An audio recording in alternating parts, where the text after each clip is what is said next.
Hello everyone. This is not a story for the faint of heart. Today, we will be stepping into the darkness of the most gruesome cases, where evil not only exists, but also leaves bloody and haunting traces. This is Real Gruesome Murder Cases, a series of true stories about murders that made the whole world shudder. If you are ready to face the cold truth and the gruesome corners of humanity, come with me to delve deeper into each case, the moral of the story. The guard leading me into the room gives a hard yank on the chain. Pain lances through my neck, and I snarl, baring my impressive fangs for full effect. He shies away, naked fear on his face, before remembering which of us is supposed to be the prisoner. "Watch it, Mutt, or you'll be drinking out of the toilet through a wired jaw," he says, his tough guy tone betrayed by the quaver in his voice and the stink of fear in his scent. I snort in contempt.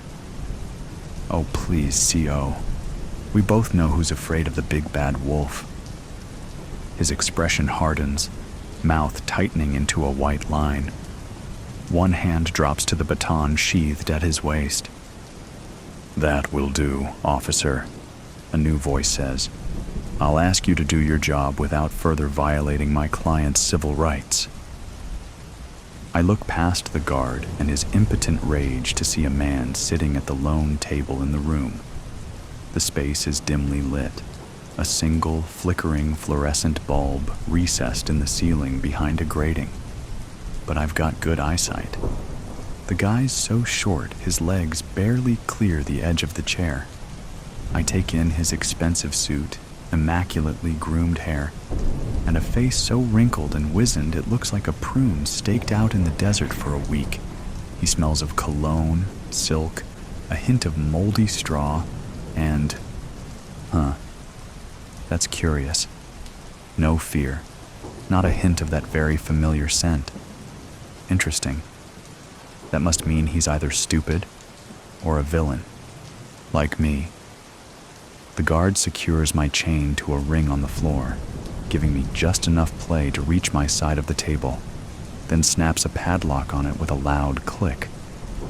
He then steps back to stand against the wall. The short man's eyes, small, dark, and hard behind wire-rimmed glasses, flick to the guard. "Leave me alone with my client, if you please." "Not a good idea, buddy," the guard says, glancing at me. "You know who this is, right?" "Of course I do," the man snaps. "I also know the privileges that exist between the accused and his legal representation. Now, must I ask again?" The guard scowls, shakes his head, and leaves, slamming the door shut behind him. The lock on the door clicks loudly, too. I casually stretch as much as I can with the chain and collar, give a shake to fluff out my thick, gray fur. "Client, eh? Funny. I don't remember hiring a lawyer." The faintest of smiles ghosts across the man's face. "You haven't. Yet. But I'm certain you'll want to retain my services after you hear what I have to say." "Why's that?" I ask in the most bored tone I can manage. "Because I can make sure that you don't spend the rest of your life behind bars." I can't help it. My ears prick up at that. I force a derisive snort. "Not likely. They have a pretty good case against me. And that is precisely why you want me to represent you." A positively oily grin stretches his lips. "Allow me to introduce myself." 2 fingers extend to place a business card on the table between us. I glance down at it. "Mr. R, attorney at law, specialist in defense of the wrongly accused." The black letters stand out against the crisp white, cutting across a spinning wheel picked out in gold foil. Yeah, it's a dead giveaway. "Mr. Ray, that'd be short for..." He raises a small hand to stop me before I can say it. "I would prefer if we kept this from being a first-name relationship." Yellowed teeth glint as he grins again. Okay, I say, with a flick of an ear. Lawyer, now, huh? Previous line of work didn't suit you. Let's just say that it was far too labor-intensive. I find my new career to be much more rewarding.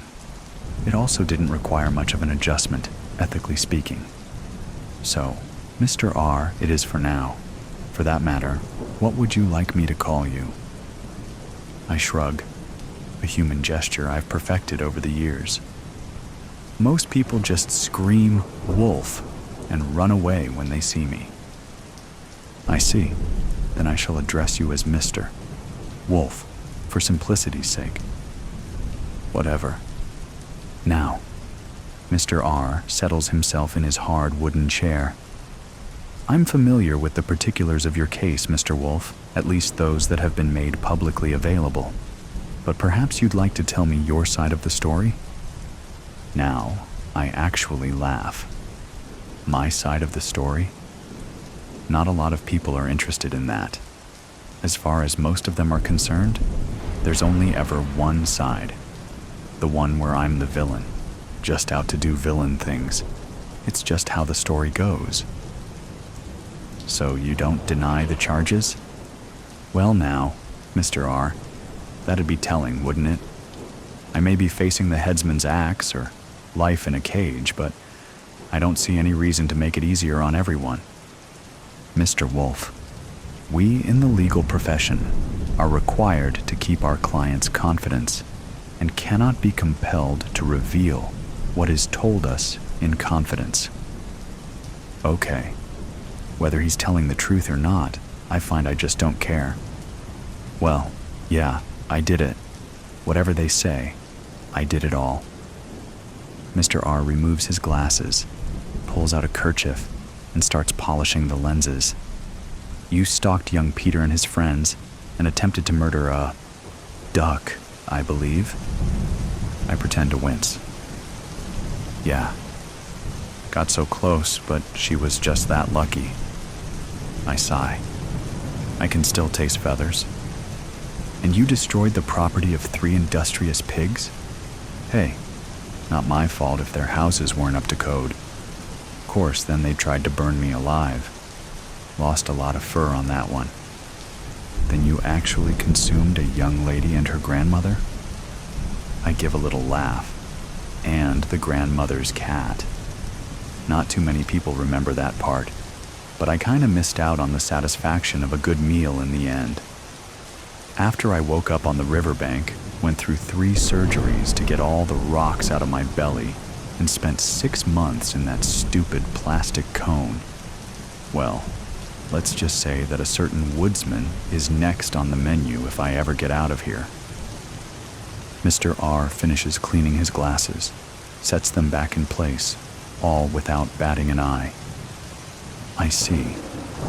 So, you are guilty, and I must assume that the police have all the evidence they need, since you are sitting here before me, chained to the floor. I pull back my lips in a grin, or a snarl. Hard for me to tell the difference when I'm doing it. Like I said, I'm the villain. I do bad things. No matter how the story goes, that's always how it ends. It's the... what do they call it? The moral. That's right. The moral of the story. Bad people do bad things. Mr. R arches one scraggly eyebrow. What if I told you the story doesn't have to end that way? I cock my head to one side. How's that? Mr. Wolf, my job doesn't necessarily consist of proving you innocent, Mr. R says. Not when I can make you into a victim instead of a villain. Say what? That's right, Mr. Wolf. Instead of making this about your crime, we can make it about you. We'll play up your tragic past, your difficult upbringing. Why, you said it yourself. People look at you and see nothing more than a scary animal. That's prejudice. It's colored your entire life, hasn't it? Is all I managed to get out in reply. Honestly, I'd never thought about it like that. Do you have a mate? Mr. R asks suddenly. Pups? A pack that relies on you? Needs you? What? No, nothing like that. I give my head a shake, trying to wrap my head around all this. Are you saying that you can make it look like I was the victim instead of the villain? Exactly, Mr. Wolf. Now his grin looks positively evil. We'll put you in front of the cameras, paint you a tragic victim of circumstances and biases. All that's required is the right spin on the facts. And believe me, Mr. Wolf, I know how to put the right spin on things. No doubt. All of this is confusing and, well, kinda disgusting. Look, why go through all that? Just post my bail and I'll skip town, how about? I'm only half joking. Again, he arches that eyebrow. To go on the run? To be hunted and hounded the rest of your life? Now I grin. I'm the big bad wolf, remember? What you just described, that's my normal. It doesn't have to be, says Mr. R. When I'm through, you'll spend a few months in prison, after which you'll be set up for life. A comfortable den, plenty of game to hunt, even your own woods if you want. No one will dare bother you again. With enough positive media coverage, I can work out a very favorable deal for you. Deals are something of a specialty for me. Now, how's that sound? I stare at him, narrowing my eyes. What do you get out of this, Mr. Ray? Something tells me you're not doing it out of the kindness of your heart. He gives a short laugh. Oh, goodness no. You see, in the process of rewriting the narrative, there will be interviews, televised appearances, at least one book deal. That means money, Mr. Wolf. Rather, a lot of money. His oily grin reappears, and I get 50%. Oh, now that's disgusting, sickening. He wants me to lie about what I am, pretend to be something I'm not. A victim, a weak, pathetic, mewling victim, and all so he can exploit my villainy for cash? I don't know, I say. It all sounds like a big lie to me. And you've never lied before? Something about his tone of voice, so cocky and superior, makes my hackles rise. Literally. I seem to recall one of the charges is impersonating a little old lady. That's rather dishonest, don't you think? I growl deep in my throat. I like to think of it as deceptive. A predator has to be cunning after all. Indeed. Come now, Mr. Wolf. Let's stop bandying words. He lifts a briefcase onto the table, snaps it open, and produces a gold fountain pen with a flourish. You just sign these documents, and I'll get started turning you into the tragic victim. A victim. Me. I'm a villain. I made the choices that made me a villain, and to be honest, I never really regretted it until I got caught. If not for that woodsman, I'd still be out there, stalking Peter and his friends, blowing down pigs' houses, and looking for my next Little Red Riding Hood. But then, look where being the villain has gotten me. In this room, with a scumbag who wants me to lie, tell people a sob story, deny what I am just so I won't be punished for the wrong I've done, and he can make a lot of money. I think Mr. R is a worse villain than I am, and he's definitely not the kind of villain I want to be.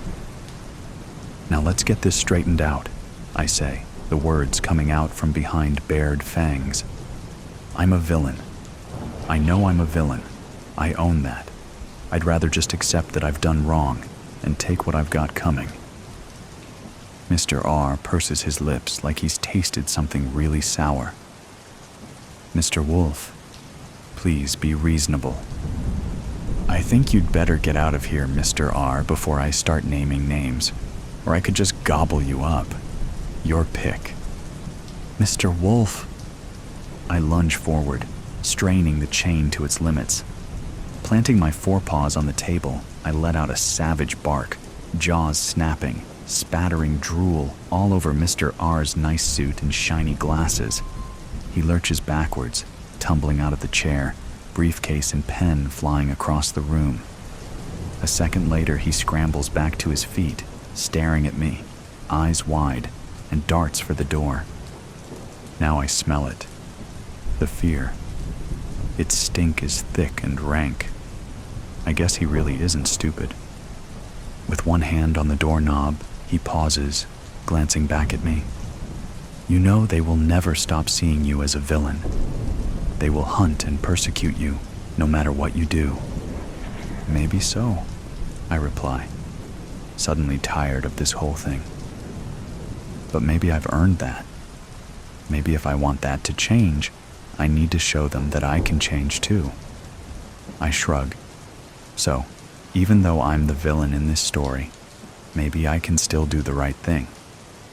Maybe that's the moral of the story, lifer. The parking lot was empty, except for dry weeds squeezing up through cracks in the asphalt, except for the deserted, rusting basketball hoop on one end, except for rustling leaves skittering across fading parking spaces in the gathering dusk, except for oil spots shimmering with rainbow colors after a recent sprinkling. The parking lot was empty, and, because fate is resourceful, a steady, gloomy rain started falling, blurring any hope of discovering the mysterious body called in by an anonymous tip. What's in the corner by that dilapidated chain-link fence? My partner, Andy, asked. Looks like piles of garbage bags being buried by soggy leaves from here, I answered. I'll circle around for a closer look. I detect movement. Do dead bodies move? Nah, just rats crawling all over. Better get out and take a good look. Bummer the rain is getting worse and the wind is picking up, turning this into a chilly, miserable autumn evening. Not even a sliver of a moon. Why is that always the way when a body shows up? Andy complained. Can't we simply call the coroner's office to come claim the neatly wrapped package? They would love that and have our badges if it turned out to be nothing more than trash. We gotta confirm whatever it is. Sorry. Get your slicker on and take your flashlight. I'll be ready to call it in. I pulled the squad car up as close as I could as he prepared to exit. Suddenly, lightning flashed, thunder pealed as a hail of bullets pounded the passenger side. Andy fell back inside his head, exploding and pouring gray matter all over me and the upholstery. Reacting instinctively, I spun out of the lot, laying new rubber on the old asphalt, and bumping over the crumbling center meridian, at the same time trying to figure from which gaping windows in the 4-story abandoned factory building the bullets were spewing. Cursing under my breath. F-ing prank call. How can this be happening? Collecting my scrambled wits, I squealed a UI about half a block away and paused on the side of the street, looking back at the front of the building. Like rats abandoning a sinking ship, perps were scurrying out of doors carrying backpacks and rolled-up bedding. They appeared homeless, but any of them were potential suspects, and they were all getting away along with the weapons while I was on the horn to Central. Like a crazy man possessed, I ground into gear and plowed ahead, showering taser rays from my weapon, aiming at legs to slow them down. So what if I hit a few with my bumper? We would need witnesses. Officer down, send armored SWAT, was all I remember shouting into the mic. I sped out of retaliation range and waited for backup, not knowing if any would be available. All I wanted to do was hold what was left of my friend and partner. An 18-year veteran of the force, he was already looking forward to retiring and spending more time with his beautiful wife, Jolene, and his teenaged sons, Andrew Jr. and Joshua. I remember watching those boys grow up. How am I ever going to face them? As the senior officer, I'm the one who was supposed to be protecting him. Instead, I delivered him into a hail of bullets. We let our guard down, dear boy. I don't have anyone waiting at home for me. Why couldn't it have been me with a new hole in the head? It can't even be an opened casket. No mortician can put the pieces back together. Bleak rain continued to fall into the chill autumn night, highlighted by blue and red strobing lights and streaking lightning punctuated by thunder. By the time the captain and lieutenant got there, I know I looked like a blubbering idiot, shivering and quaking. More squads and a special weapons van soon arrived. Don't go in there without armor and shields. I think it was a deliberate ambush set up to kill as many police as they could. Got a fake tip about a body being found, but we were supposed to deliver the bodies. I'd say the bullets were coming from the second and third floor broken windows, but so many people scrambled out of the building you may not find any evidence. Still, someone could be waiting to claim more victims. I put a few down out front. Gotta go find some more. Bet those defund the police activists are happy with this carnage. Force is already down to bare bones. Slim odds we'll be able to round up all them. Easy, Cooper. Look at yourself. You hit it all. You've done all you're going to do tonight. Lieutenant Kramer and I will handle it from here. Someone will assess how you're doing while we assess the situation. Captain Crane commanded. Soon, ambulances were on the scene with emergency medical technicians attending to those witnesses I hit and myself. Bloody, headless Andy was scooped into a body bag, and our pockmarked unit was hauled in for evidence. Ignoring all my protesting, I was delivered to the hospital and examined for holes. Hard to determine what was me and what was pieces of Andy. Really, Doc, I'm still in one piece. Only need to clean the gore off. I'll be all right. You're shaking like a leaf ready to fall.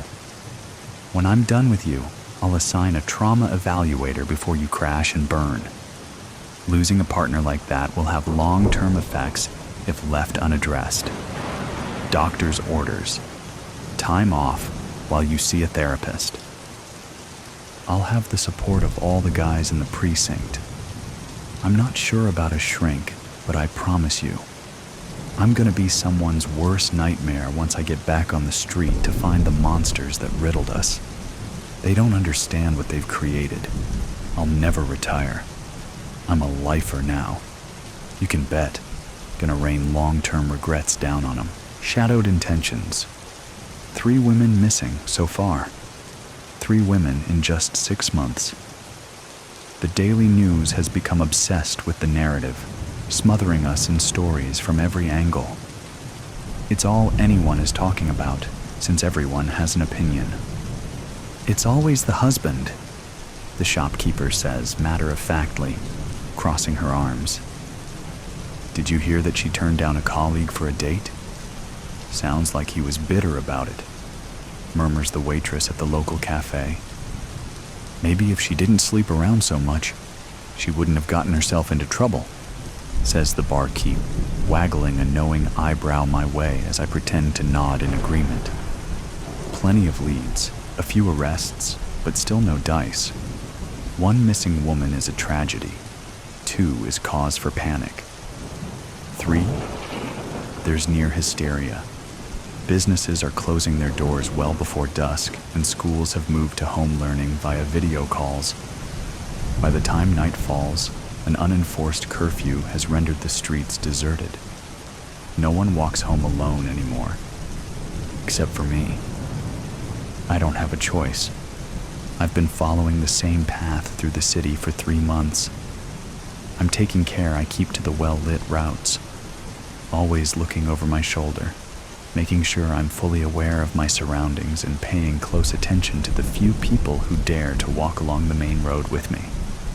I try not to look too nervous as I clutch my handbag tightly to my side and walk quicker than usual. Before I left, I set my smartwatch to monitor my heart rate rather than show the time. The beat is faster than usual, as it has been every time I've stepped out into the night for the past 3 months. There's something different about this evening, though. I can feel it in the crisp air. Tension courses through my veins settling uneasily in my stomach. The darkness is almost suffocating, weighing down upon me as I walk away from the center, the distant hum of traffic fading as I turn down a quieter road. A lamplight flickers above me, highlighting the cracked pavement in a strobe effect. Not that I would wear anything else given the circumstances, but I'm glad I'm wearing flats tonight, considering the amount of rain we've been having. Imagine twisting my ankle because my heels caught on a dodgy bit of tarmac hidden by a puddle. And there it is, a footstep. I spin around, facing the danger behind me head on. Am I sure? The night remains almost perfectly still, aside from the flicker of movement from leaves still clinging to the almost empty branches in the trees above. Tilting my head, I listen, focusing all my energy into honing in on that specific sound. 10 seconds pass. I hear nothing out of the ordinary. On the contrary, it's deathly quiet.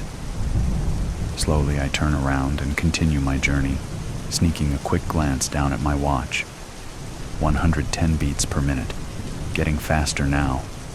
The slap of my boots against the wet pavement echoes down the narrow street. The only sound aside from my hot breath escaping my lips, forming plumes of smoke as I pick up the pace towards my destination. So close, but yet miles away somehow. Shadows claw at my heels, casting alien shapes that don't appear to be from this plane. The endless walls of the brick terraces on either side of me reach long into the sky and beyond, leaving nowhere for me to go but ahead or back the way I came. My head snaps up. This time, I'm sure.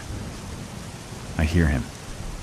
The unmistakable sound of footsteps, rhythmic and deliberate. I reckon he's about 10 meters behind me. Far enough that I could outrun him for the moment. I'm confident in that. I quicken my pace, shivering from a potent mix of cold and adrenaline. Everything hinges on my next few decisions, and I fight to keep my wits about me. The metal gates of Terrier's Park loom tall to my left, and I follow where the path splits into the yawning gateway, away from the streetlights, away from the city, into silence and ink-black shadows. The moonlight illuminates the slick path, the earthy scent of rotting leaves filling the dead air. There's no wind anymore. Maybe it's holding its breath, waiting anxiously to see how things pan out for me. As my mysterious companion and I distance ourselves from society, his footsteps close the gap between us. Finally, I'm aware of my heart pounding against my chest, the beat thundering in my ears. My eyes, wide and wild, flit down to my watch. The numbers are as high as I've ever seen them. It's interesting how difficult it is to distinguish excitement from fear, don't you think? In fact, in a lot of ways they are remarkably similar. Both can heighten your awareness and focus. Senses sharpen, energy surges, thrill and threat merge and blur. My heart rate is the same when I experience both emotions, as if they're interchangeable. He's closing in. I feel his menacing aura maybe 3 meters behind me, just as we reach an area with bushes. We're alone, completely alone. Perfect. Bag already unzipped in anticipation, I slide my hand in and wrap my fingers around the handle of my gun. 3 months it's taken me to catch his attention. 3 months to make sure the cat would become the mouse. Finger tight on the trigger, I slow my pace, welcoming his breath on my neck. Before he can raise the hammer above his head, though, I whirl around like a dust devil, eager to look into his eyes. I watch as it dawns upon him that, in his arrogance, he's neglected to account for the fact that there's more than one serial killer in the area. I inhale the cold sweat of fear that pinpricks his brow as he realizes that, after tonight, only one of us will be left standing, and it isn't going to be him. Blind panic sets in, and he runs. I make sure he doesn't get far, dig deep, Other than a faint glow coming from one of the back rooms, the town's charity shop was in darkness, its front door firmly closed. Although it had opened in 1985, the building had been used commercially since the 1800s, when it had variously been a pharmacy, a bank, and a tavern. The shop was close to the river in Marpleton, a pleasant English market town which had once been home to a nearby priory. In ancient times, monks had wandered back and forth to sell their wares at a market which still existed in diminished form across the road. Regulars were now peering through the shop window, but the main lights stayed off. A few of the shop's helpers were huddled in the back room. Patrick, the treasurer, had collected the spare keys from the greengrocer to let them in. The gatherers were addressing one topic, namely, why their long-serving manager, Rhea, had failed to open up the day before. "I just can't understand it," Ivy, one of the shop's founding members, said. "I've never known her not to turn up, unless she's on holiday. In all the years I've known Rhea, she's never had a day's sickness." "Wasn't she going to New Zealand to visit her sister?" Patrick asked. "She was, but not until the following week. It's in the shop diary. Here, take a look." Ivy tapped the relevant pages meaningfully. "I'm not doubting you, Ivy, but she may have got the dates wrong. She wasn't in the habit of making mistakes." Ivy's loyalty knew no bounds. Patrick adopted a different approach. "You've tried Rhea's landline, I take it?" "Several times. Each time it went straight to answer phone." "Right. Still, I expect we're worrying over nothing." "But you have to admit she has been a bit distracted lately," someone piped up.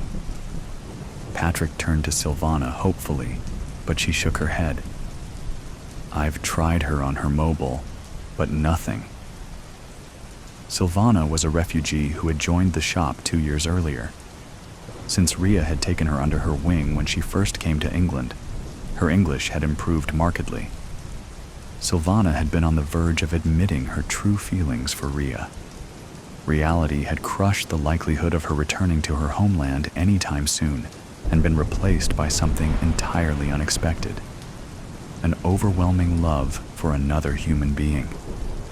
Silvana's great wish was to know whether that love was returned. Rhea clearly liked her, but was it worth risking their friendship for more? The path to such an admission seemed littered with obstacles.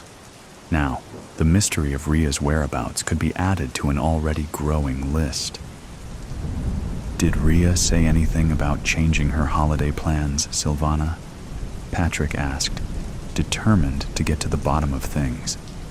"Number I went to her house for my lesson last Wednesday. She told me she'd be away all next week." Silvana had considered the matter carefully. "Yes, that is so." Patrick said. "I guess I'll have to contact the area manager about reopening the shop." "You'll need to do that. Volunteer phone numbers are stored in the locked cabinet, and only Rhea has the key," Ivy interjected. "Head office have contact numbers too." Everyone knew Rhea always carried a set of keys on a fob attached to a waistband. Patrick joked she secretly had a cellar key for the shop's more trying customers, to which he'd received an enigmatic smile. The actual cellar key had supposedly vanished in the mists of time. Certainly, there was no call to use the cellar with ample storage space elsewhere. In any case, the cellar door was kept permanently locked, preventing anyone getting trapped if there was a fire. Patrick scrutinized the rota sheets. "Maybe Judd would be willing to help if we reopen the shop," he suggested. Silvana, who distrusted Judd, said nothing. 3 months earlier, dressed in black jeans and hoodie and trailed by a mournful cocker spaniel, Judd had shown up to inquire about volunteering. When Silvana had bent to pat his dog, it had backed off whimpering. She gets nervous round new people.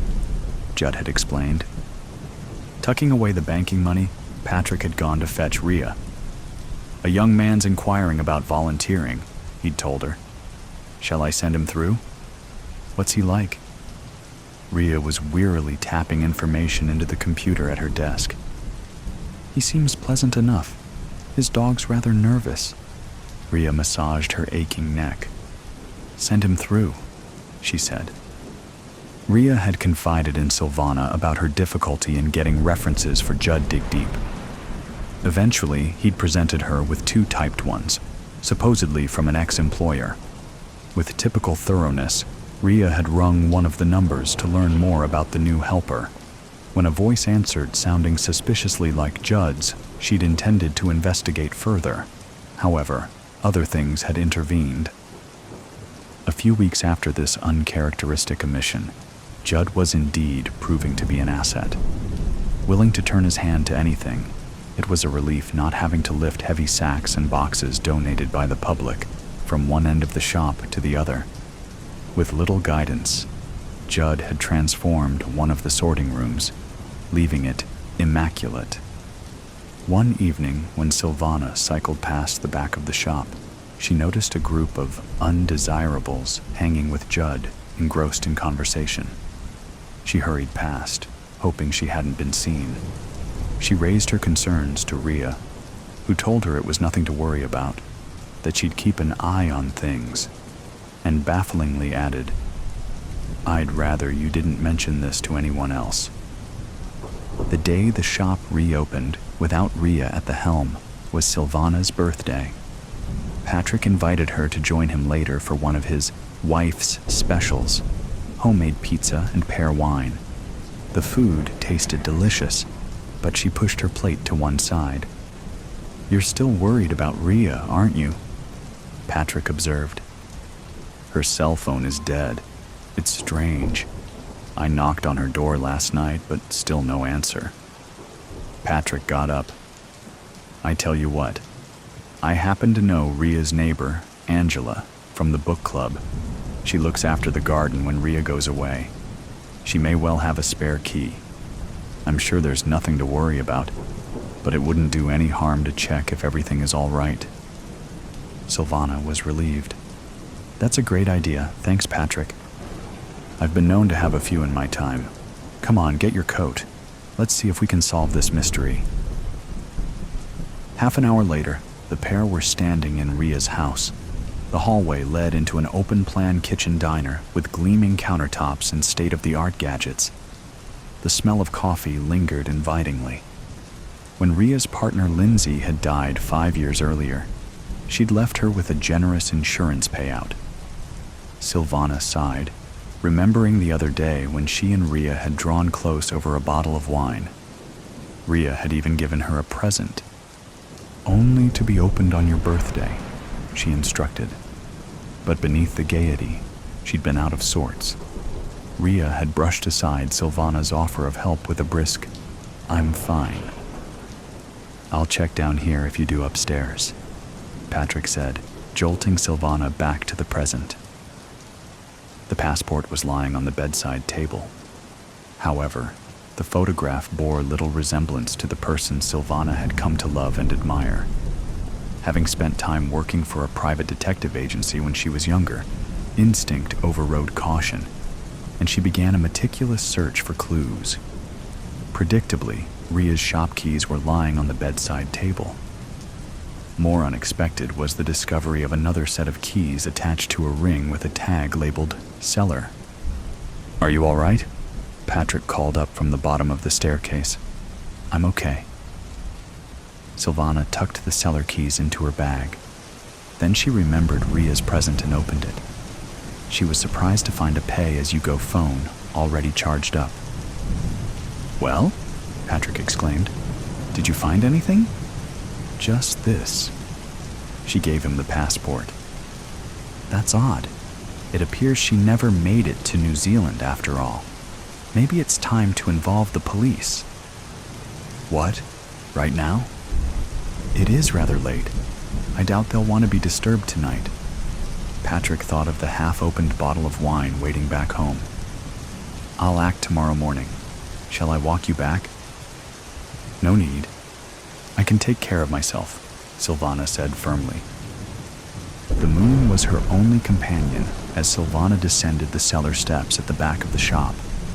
With growing unease, she encased her hands in a pair of gloves and took off her shoes. She didn't want anyone to know of her presence. After 3 attempts, the door creaked open and she was met by a cloying damp, overlaid by something else. Something unpleasant. Tensing, she flicked on her phone torch and spotted a narrow corridor with another door at the end. Filled with foreboding, she slowly turned the handle. She smelt the body before she saw it. Wearing the trademark hoodie, the bloating, discolored thing in front of her, could hardly be called human. Judd lay slumped against an upturned table, his eyes staring and opaque. Silvana covered her face with a handkerchief to prevent retching and inspected the scene, noting the bloodied head and smashed vase lying beside it. The blood had pooled and dried, staining the clothes and floor. She was no expert, but if the rotting undertones were anything to go by, death had probably occurred a few days earlier. Even then, horror was blunted by relief. So long as it wasn't Rhea, she had the strength for anything. But where was Rhea? Adjusting to the dimness, Silvana tried to make sense of her surroundings. Some crudely constructed shelves filled with storage tubs and packets lay stacked against one of the walls. The place was obviously some kind of drugs den. Could Judd's death have been the result of a disagreement with other gang members? Silvana's stomach lurched. What if they turned up and found her? She'd only just locked the cellar door and picked up her shoes when she heard voices on the driveway. Somehow, she managed to scramble behind one of the bins underneath the fire escape. Hardly daring to breathe, she waited until the scuffling feet passed and the gang disappeared down the cellar steps. Then, she bolted into the night as fast as her trembling legs would carry her. She would decide what to do when she got home. Halfway across the town's park, muffled ringtones came from her bag. "Silvana?" The voice was clear as day at the other end of the line. "Rhea, is it really you? Thank God. Are you all right? Where are you calling from? Talk to me." "If I tell you, you must keep it to yourself," Rhea said urgently. "Of course. By the way, I have your keys." "The shop keys?" "The cellar keys. Long story. I have just been down there. I found him. Judd. Dead. It was horrible." Silvana began to laugh hysterically as the shock kicked in. "You went into the cellar?" Rhea repeated. "Why?" "I needed to know if you were all right. I was so afraid I was going to find you, not him. When I saw your passport, I knew you couldn't have gone abroad, that something must have happened. I didn't get the chance." "What happened?" "I will tell you, but not now. Not on the phone. Patrick is planning to go to the police tomorrow about your passport." Rhea asked. "Did you touch anything when you went into the cellar? Did you touch him?"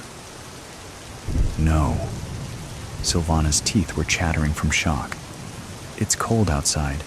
I was wearing gloves. But what do you know about Judd?" "Why were you wearing gloves?" "I don't know. I had a bad feeling. I didn't want to be implicated in anything. Back home, I once worked at a detective agency. I learned about not touching crime scenes." "You may want to call the police," Rhea said. "But please, can I ask you not to tell them I got in contact or about me giving you the phone? We'll meet soon. That is, if you want to. I'll understand if you don't want anything more to do with me." "Of course I want to meet you." It seemed silly pretending now. "It's all I think about."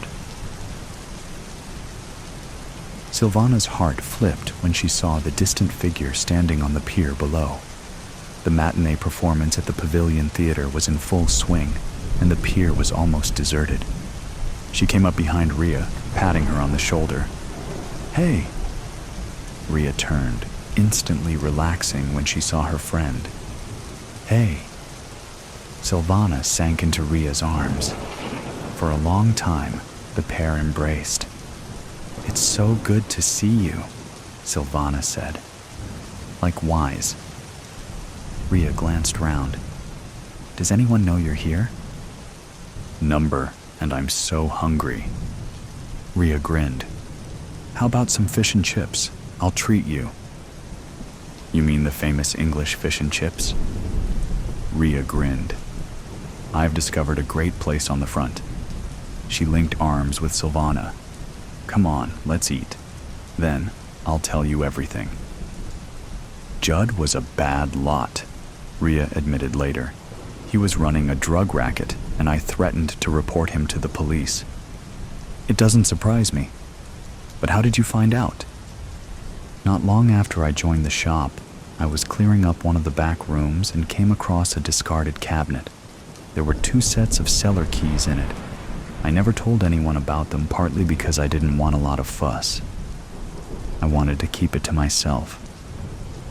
Unfortunately, Judd caught me coming up the stairs one evening and demanded to store his things there. I didn't like the way he spoke to me. When I refused, he threatened to torture his dog in front of me. He implied if I didn't comply, I'd be next. His eyes were so cold. For the second time in my life, I felt real fear. There would be time enough to ask about the first time, Silvana thought, clasping Rhea's hand. "I'm afraid there's more," Rhea said dully. "You probably won't want anything to do with me when you hear the rest." Silvana clutched Rhea's hand more tightly. She'd come too far to be brushed aside. "Why don't you let me be the judge of that?" she said firmly. "Whatever it is, we'll bear it together. You see, I love you. I need you to know that." "You do?" For a moment, Rhea's face shone. "That's a relief," she said, laughing. "I thought it was just me." "Did you?" Silvana laughed too. "I may have had my suspicions, but I didn't want to say anything." "Oh, I'm so happy," Silvana said. "But hold your horses before we get carried away," Rhea warned. "Hold my horses?" An English expression. It means don't count your chickens. "Count my chickens?" "Silvana, my love, let me finish my story before you say anything." "Okay, sorry." Silvana nibbled a stray chip. Rhea was smiling in spite of everything. "In the end, I couldn't stand being held to ransom by a bully like Judd. A few days ago, I foolishly decided to confront him in the cellar. He went to grab a knife from the table. There was an old jar on one of the shelves, and as he turned, I smashed it over his head." She shuddered. "I couldn't tell you all this, but I made sure you had the phone before I left. I hoped you'd stay in touch. The day after, I headed here, not wanting to be traced. I paid for everything with cash." "But surely the police will realize you only acted in self-defense," Silvana insisted. "Perhaps I should have gone to them straight away, but I couldn't face it." Rhea's hesitation was palpable. "Especially considering what?" In spite of the warmth between them, Silvana felt a sudden chill, like someone walking over a grave. "What aren't you telling me?" Rhea's voice broke.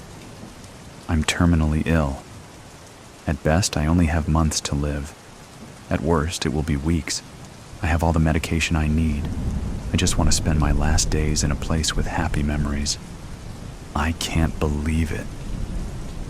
But Silvana knew Rhea was speaking the truth. She tried to disguise her anguish. "How long have you known?"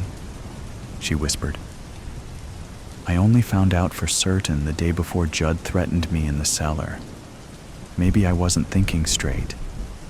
I should have told the police everything long before, but by then I was in too deep. I'm going to stay with you. Silvana had never been more certain of anything. Rhea shook her head. Stay with me tonight and go back tomorrow. It won't be long before the police check the cellar. It will look odd if you're not there. I have every faith in your survival skills. Look how far you've come. In the meantime, there's something I want you to have. What is it? Rhea handed Silvana 2 envelopes. Inside one is a plan of the cellar. After years of searching, I think I may have finally uncovered the sealed entrance to a tunnel leading to the old priory. My father was a historian and suspected there might be one near the shop. The other is a copy of my will. It's my final and dearest wish to make your life better when I've gone. Petrified. You would never have noticed it if you weren't looking for it. That was precisely the point. The instructions given in my embroidery group had been clear enough. After nightfall, take a stroll on the second lane past the bakery, look for the unlit lamppost, and turn down that dark alley, they said in hushed voices as the pianist began playing in sudden loud fervor, by coincidence. Then you will see a mossy stone staircase, which you will descend, and at the end of it, there is a dim hallway. She lives through the set of green doors on the left. The doors are tall and French like my husband's mistress, but peeling and weathered. I can tell they were once painted a lovely shade of emerald green. Half of that green paint lies in small piles of flakes on the cobblestone. I debate knocking and decide instead to reach with false confidence for the rusted copper handle. It turns downward easily. A small bell rings and echoes. Welcome. On the poster she is grotesque, an example of how time and sin turn a person sour. But in person she has the kind of enduring beauty you can't tear your eyes away from. Do come in, darling. Don't be shy.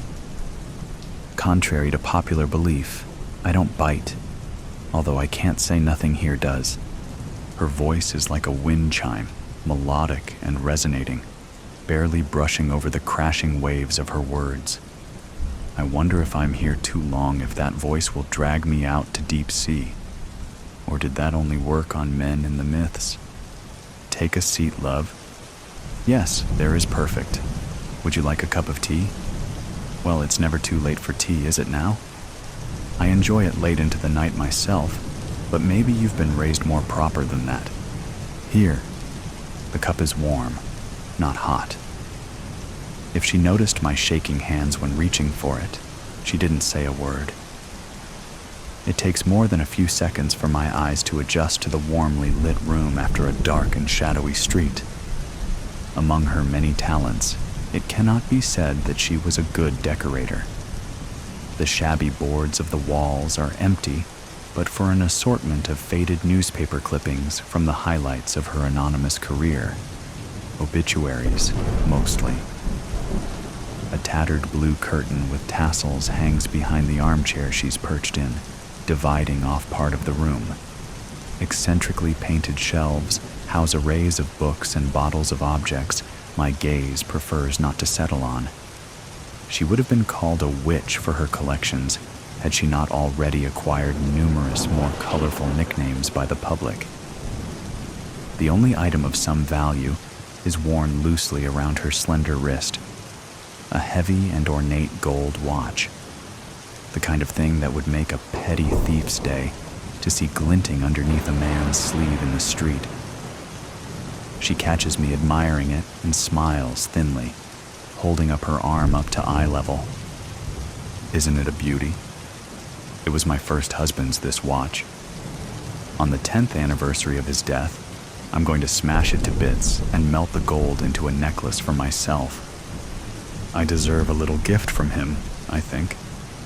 Her laugh unnerves me, but I find myself too curious to be afraid. I politely say my condolences for her husband's death. Oh, darling, don't be sorry that that man is dead. The one good thing he did was to be the inspiration for the charity work I do. I haven't always done this. I used to be an actress, you know, a leading lady of the stage. Men would come from all over the city to see my shows, for I was beautiful then. Sometimes after the shows, they would approach me, usually blind drunk, complimenting my dress or what was underneath it, asking for a kiss or a drink or a night. And sometimes they didn't ask. My husband became my husband not because he asked, but because he damaged me. And he was rich enough to get away with it, and clever enough to know that marriage was my only option. She smooths down the skirt of her maroon dress, then looks up at me with a solemn expression I can't fully read. It isn't hard to believe she was once a sought-after woman. Though sunken in age, her cheeks are smooth and her face looks as though it was hand-carved out of porcelain by God. Her hair is twisted into a dark crown atop her head, secured with metallic pins. Her eyes are like a cat's, but not a house cat. No, definitely not. Like those of a tiger that has been left to go hungry for far too long. I will her to continue talking and not look at me with those eyes again. We sip our tea in unison, upholding our masquerade as ladies. She takes in a breath. He said he loved me, and at the beginning I believed it. He may have loved me. He certainly desired me. I think mostly he loved seeing the desire and jealousy of other men when he told them I was his wife. But that got old fast. So did I, in his eyes. When it had been a year and I still had not given him a child, I turned ugly to him, and he acted ugly accordingly. One night, he came home from the pub talking about how the other men's wives had filled their houses with children by now. He spoke of babies like cattle. Then he threatened that he ought to tell the whole town that I was secretly a whore and leave me. I should have kept quiet and obeyed and smothered him in his sleep, like a good wife. Instead, I promised him that as long as I was alive, I would never let a child be born cursed enough to have him as a father. I'm sure you know what happens next. Or otherwise, you wouldn't be here, my darling. She traces a scar on her chin that I hadn't noticed before, extending along her jaw to the start of the delicate bones of her neck. I imagine it snaking around the rest of her throat in a ring, strangling her pale skin, and my breath catches. It looks as if lightning struck her. She was struck, though not by something as rare as lightning. I instinctively touch my collarbone where I know without looking there is a ghastly bruise. My modest neckline covers it, but somehow it feels like she knows it's there. My mark of pain. I hope it goes away quickly so my husband does not think me unsightly. But then again, perhaps that will not be necessary. I nod at her meekly to show that I do know what happens next. I can't say whether he truly meant to kill me, but to hurt me, to wound me, to make my thoughts and words disappear in flames. He meant that with all his heart. The funny thing is, it was him who made my words true. Of course, he couldn't have known that I was with child. Even I did not know then. After, no one would ever get to know. I made a gravestone, although there was nothing to bury. And then, a month later, I buried my poor sick husband next to it, marked only with a slab that did not bear his name. Wealthy and beloved as his gold in his life, in death he became only stone. The disease had taken him so quickly that there was no time for anyone to save him. Shame on chance to take him from this world so young. Got him like poison, essentially. The porcelain around her eyes cracks faintly in amusement. I have nothing to say in response, my mind stuck on the picture of a crude gravestone smaller than it should be. Now, love. How would you like your tragedy to occur? The widows in my town all chose differently. Most agree that the worst methods are only to be used for the worse husbands, but sometimes there is no rhyme or reason to it. After all, all's fair in love and war. Millions of second and third and fourth thoughts crossed my mind on the way here, but now those voices are silent, and there is only mine and hers, and the input of the hissing wind outside. Well, what will it be? In 2 weeks, it will happen. On the way home after a day of work, my husband will feel a bout of hopelessness that gives him a nudge to hurl himself off of the local bridge. The river below is not a kind one, especially to those who never learned to swim. He will have been drunk, since he often is, and everyone knows how he gets when he's drunk. No one will discuss a death as taboo as taking your own life. My children and I will cry and wear black for weeks, though no longer than what is expected. At the same time, the black of our bruises will fade. He won't be missed very much, really. Perhaps that French woman will miss him, but she would have met the man that I knew soon enough. I will decide to raise my children in the countryside alone, and we will be happy. I cannot say yet whether I will regret it. The final time I will see the woman's wild tiger's eyes, she will tell me that not once has she regretted anything in her life. She will say that it was a pleasure to do it, and fearfully I will believe her. Oh, it really is getting late, love. Your family must be at home expecting you. I reply that they are, and I thank her for her kindness, nervously reaching to shake her hand. How much blood has coated it? On the posters, they say she has killed 3 men, but I know these were simply the times she wanted it enough to make it gruesome. The posters also envision her as grotesque, which means that they have not ever seen her, or the mark on her jaw from her fall after being struck by lightning. The posters know nothing. The men know nothing. We women must stick together, yes? The image of my young daughter appears and consumes my mind. I would do everything in my power to ensure she never has to know the instructions to get here. There will be no scars for my girl to trace. I will make sure of that. I nod and drop the woman's unassuming porcelain hand. Beneath the sound of her wind chime voice is a softer noise I hadn't paid attention to before, almost like a breeze rustling through dying trees, overlaid with the humming of the earth. It is separate from the wind and the rushing of my blood. She notices my piqued interest, and rather than say anything, stands, chuckles, and regally draws back the tattered blue curtain behind her. In view now is a cage filled with twisting and writhing scaled bodies, hissing and competing with each other for air. They move as one, a trembling monster of green. I step back in sudden horror. She isn't looking at me, but I see her eyes flash ravenously. You don't have to worry about them, darling. Their venom is reserved for the venomous, the Heist Connoisseur. I exited the world of Coca-Cola at 2:19 p.m. No sweat, no fear. After all, I've stolen from the greatest museums in the world. That said, my pocket did feel heavier. The one with my phone, which contained a picture of the original Coca-Cola secret formula.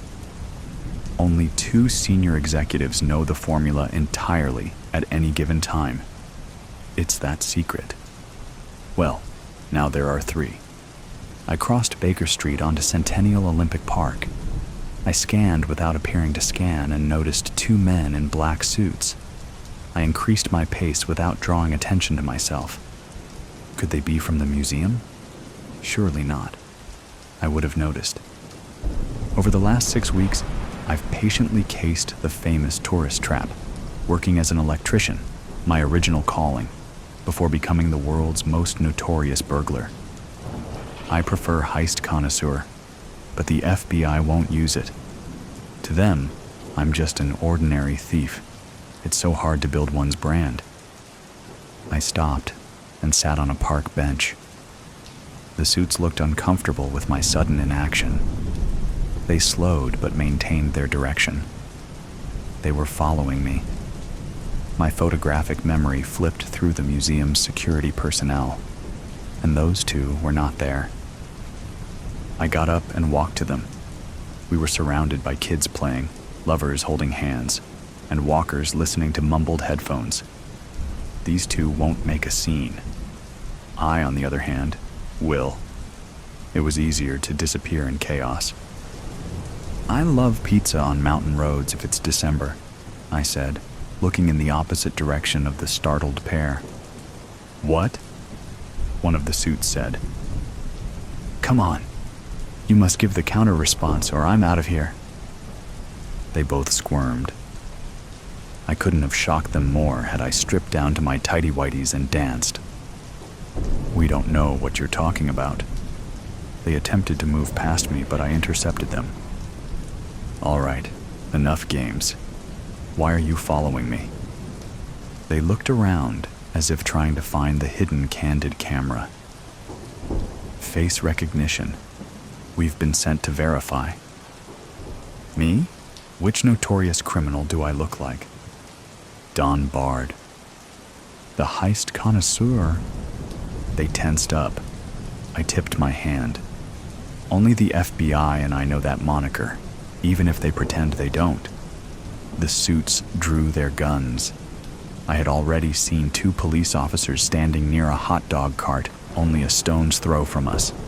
I shouted "gun" and pointed at the 2 suits. The police officers reacted quickly. "Put the weapons down!" they shouted with their guns aimed at the men in black. The neckties dropped their guns and raised their hands. In the confusion, I disappeared among several walkers running from the chaos. I never looked back, but I overheard the 2 suits yelling, "We're FBI." I must be slipping. I know better than to allow a Big Brother camera to get a full view of my face. Perhaps I'm getting too old for this. It may be time to retire. They say you should retire at the pinnacle of your career. Is there any higher pinnacle than the Coke formula? The suits and cops should have made peace by now. I doubled back and sat on a bench, never leaving the park. The best place to hide is where you begin. No one ever thinks to look where they lost you. Now that I could sit peacefully, it was time to get the nerd working to sell this picture. "I've got the pic," the nerd texted back. "On it." How much is this adventure worth? Coke's retained earnings are a little shy of $75 billion. Imagine $75 billion. Now imagine $100 million. Both are impossible for the average Joe to wrap his brain around. But I've done the math. 100 million is only 0.133% of Coke's available cash. Not even 1%. My phone vibrated. Coke says they won't pay. Not surprised. Move on to other buyers. It's a dangerous game Coke is playing. Someone might buy it. If no one does, I'll fling the formula over the web. Nomads in the Arabian Peninsula will make Coke in their tents. 10 minutes later, Musk backed out. Pepsi still on the fence. I once considered stealing the Mona Lisa. Its estimated value is $1 billion. Coke could buy 75 Mona Lisas, but it won't toss me a measly 100 million. Pepsi got cold feet, afraid of repercussions. Plan C? Yes. That took me aback. I have enough plans to go through the alphabet twice, but I believed Pepsi would buy it, if for no other reason than to gift it back to Coke as a goodwill gesture. Imagine the free advertising. And on top of that, Pepsi would be seen as the biggest-hearted corporation of all time. Apple wants it, says they're going to make it better, the nerd texted. I have my standards, no changing what has worked. Number go to Plan D. What's wrong with that fruity company? And what's up with the bite out of the apple? Is it Eve's apple, the one that caused the fall of man? Now that I think about it, that is a good logo for them. I put down the phone and took in the beauty. Trees rustling, squirrels nibbling, birds singing. Of course, cars honking, people shouting, runners thudding, and sirens blaring accompanied the otherwise tranquil symphony. Buzz.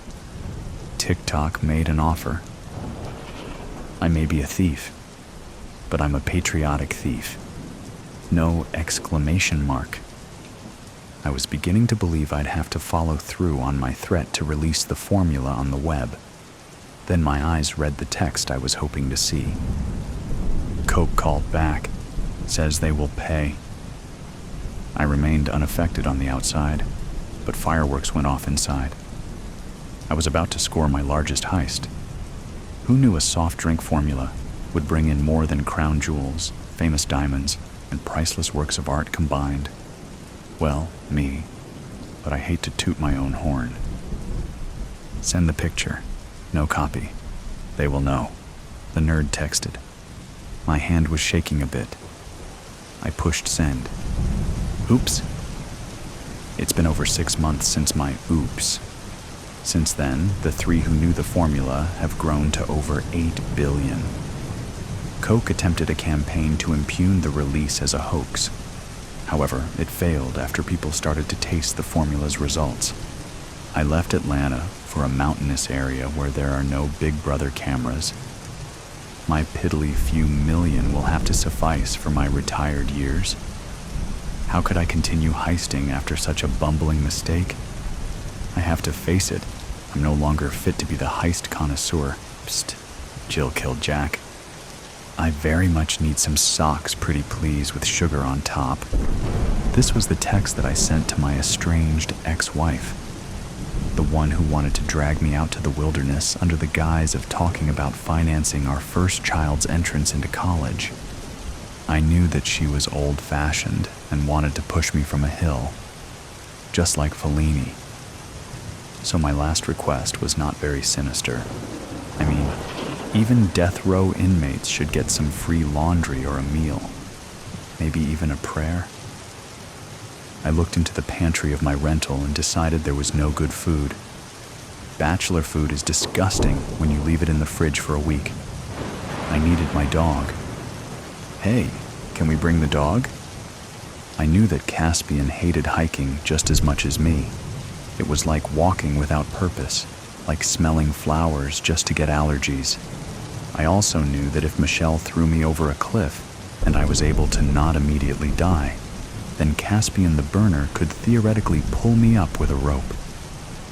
I decided to wear my flax Bermuda-styled shorts, which can be unwoven and turned into rope or a joint. She did not immediately text back and scold me for overpacking. This was a good sign because I had previously said I would find some kind of therapy. She wanted a stranger to break my will, make me cry, pay for the breaking, and send me back all trained. Also, I had a very large life insurance policy at the time. Husband therapy is kinda like dog training, but the wife forgets that she has to remember the commands, or the husband will forget, and the 2 weeks and $1,500 in Idaho won't take. She has to reinforce the electric shock therapy, the way the husband therapist swings a hand like windshield wipers and asks if my mother ever touched me inappropriately. It was just 38 minutes before the murder. Hike. In Knights of Calabria, Fellini taught us that a kind whore will get many marriage proposals, walk up to the mountain of love with all her savings, and get thrown over the mountain by her fake fiancé. I decided to pack like Fellini.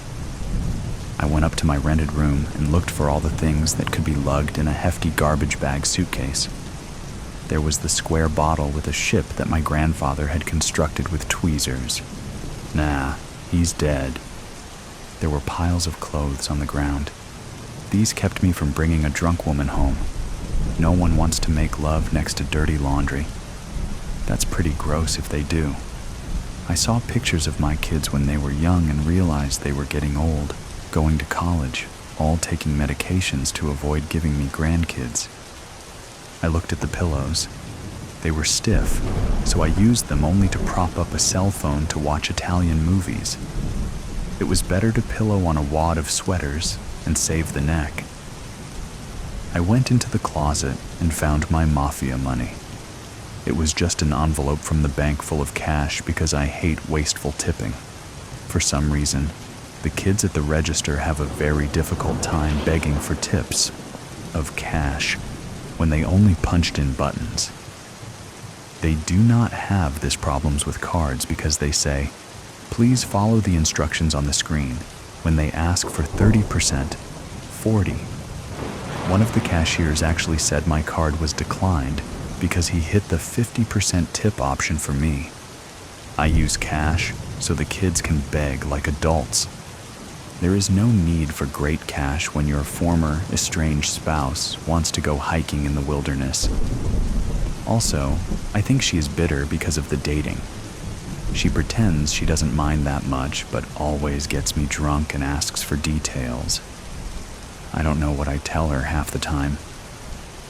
I see a bottle of Canadian Mist, whiskey, that was purchased for toothaches and bladder infections. It is not a very good bottle of whiskey, but it is lightweight since half of it is missing. It is best to be slightly inebriated before being thrown off a cliff. Also, the fall hurts less. I packed the whiskey. Now my closet is executive clean. I have 10 handkerchiefs laid out in case one of the kids gets married. Handkerchiefs are the required minimum for a gentleman of the ages. You can offer the spare to a woman in tears. You can use the linen to avoid touching bathroom knobs. It makes a wonderful mask in the case of desperate last-minute need for larceny. I love handkerchiefs. I packed 10 in the garbage bag, knowing that large puncture wounds should be full of gauze. For this reason, I had to return the silk hankies. It is better for the absorbent cotton in case of a fall. What else? It was a tiny room with windows facing the main road in town. The firemen and police went up and down the road trying to find an entrance to Starbucks. They put in a one-way driveway to be tricky. I had some bills on my desk, but I didn't want to bring these to the afterlife. I decided to quickly pay for my parking bill because I didn't want my extra truck to get towed if I should be in the community hospital for very long. I said a small, "Thank you, God," because 2 of our 3 nurses had wanted to date, but you should never date medical people in a small town. Amputations happen when you are not a gentleman. What else? Sheets? Number comforter for comfort? Number Michelle had felt bad that I was cold without her cuddles and bought a comforter matching certain parts of her body. Peach. It was definitely a distraction if ever a gentleman has lady company. A man should have his bed colored in very serious colors, perhaps gray and black, and I needed a multi-tool. A multi-tool is the American version of a Swiss Army knife. It is neither a knife nor from the Swiss. Our multi-tools should be from Leatherman because they have pliers and blades, which do not fold back on fingers. They have finger locks. Unfortunately, I had the Lowe's knockoff multi-tool, which had already severed half of a finger. A nurse, who I did not date, stitched it back on with some weird thread that was supposed to dissolve. She kept sticking that fishhook needle and whispering, "Does it hurt? Does that hurt? What if I do this?" I didn't go back to remove the stitches, which didn't shrink or get dissolved. The nerve was actually clipped by the fake multi-tool, and I can feel the rain coming 5 days before the weatherman now. I put the multi-tool in the garbage bag with the whiskey and the handkerchiefs. 22 minutes. Now, in the smallest case that Michelle actually wanted to talk about paying for our kids' college and not throw me over the cliff, I was prepared to bring a checkbook. I would argue that the check should be endorsed to the child herself. Michelle would argue that kids might spend all the money drinking and whoring like their father. I resented that comment because our town didn't actually have any real prostitutes. In order to avoid the impasse of how the child will spend the money for education, Michelle would push me over the cliff, wait 6 weeks, and get my life insurance. She didn't like long and sustained arguments because she was taking yoga. I decided to bring my checkbook and not transfer any money into the account. What would they say? We're sorry. He has the money in a money market, but we cannot legally transfer this money to you. Is he around?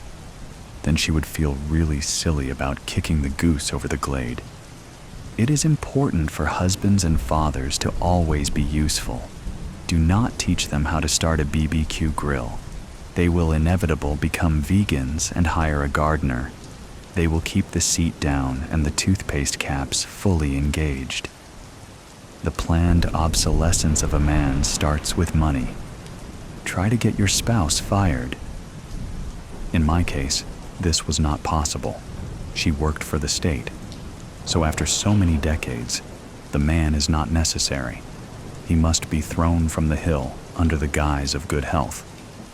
His dog may or may not follow, depending if the man fed the dog in the last few months. Dogs are ultimately loyal to the person who puts kibble in the bowl.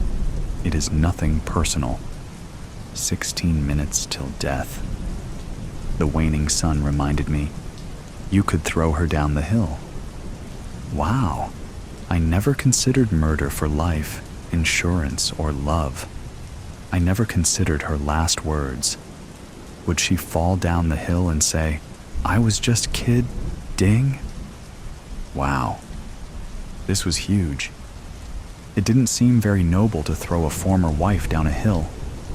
I don't know what was going on with Jack and Jill, but I bet it wasn't his idea to get any water.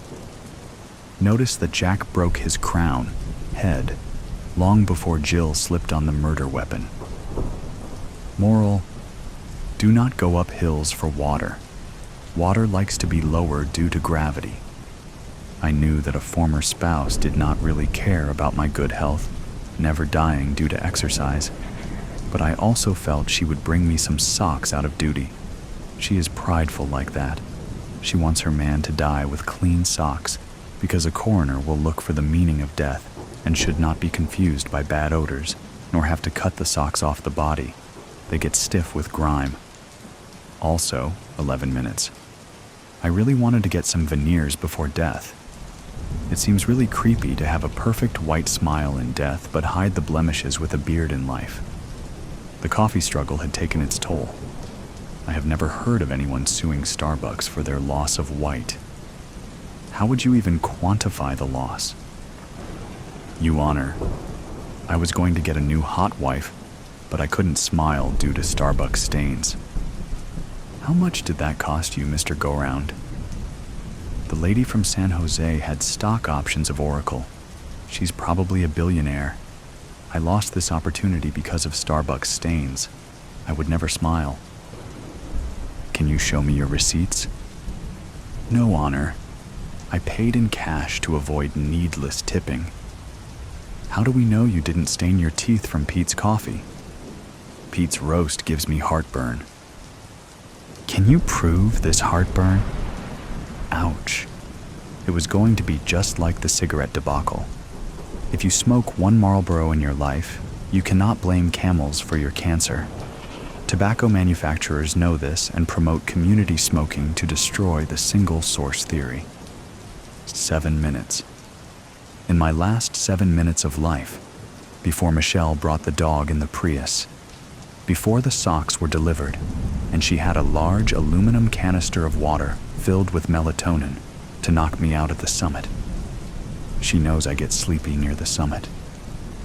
Contrary to popular notions, St. Bernards and their cousin dog, the Bernese mountain dog, do not actually have smelling salts in their saliva glands. They cannot lick you to consciousness.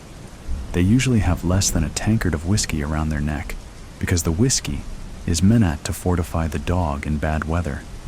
Some share that is true. But mostly the large dog will watch you falling into snoring, as the Michel commands that he uses his large head to push his former master over the hill. The dog will think it is just a game since his eyes are poor on telescopic visions. He cannot tell if the cliff is a few feet or a few leagues. He will actually get excited to be playing a lazy game where he doesn't have to fetch and get sweaty. My poor dumb dog will be an accomplice to murder. No, if not for my own sake, I must think of California law, how they will eventually kill Caspian because he was a man killer. The law does not care if it was his idea or the woman. He will be taken to the Black Ops section of the SPCA and ethically sent to heaven. They are very moral about these things, and overcrowding is at an all-time high. Please remember to spray and neuter your pet to avoid euthanasia. My body? I need something reflective for the Air Force. She will probably bring me to Fort Ord to hike. They are an inactive army base. This is why we need the Air Force to gather my remains. 1 minute. What the hell can they see from outer space? I decided to wrap myself in mylar. I would go out looking like a Chinese spy balloon. Someone would find this story and know. It wasn't the dog's fault after all. I will try to come back to edit this. She just arrived with a Prius. The dog looks hungry. The Last Supper. Surprise party. Murder. Mystery.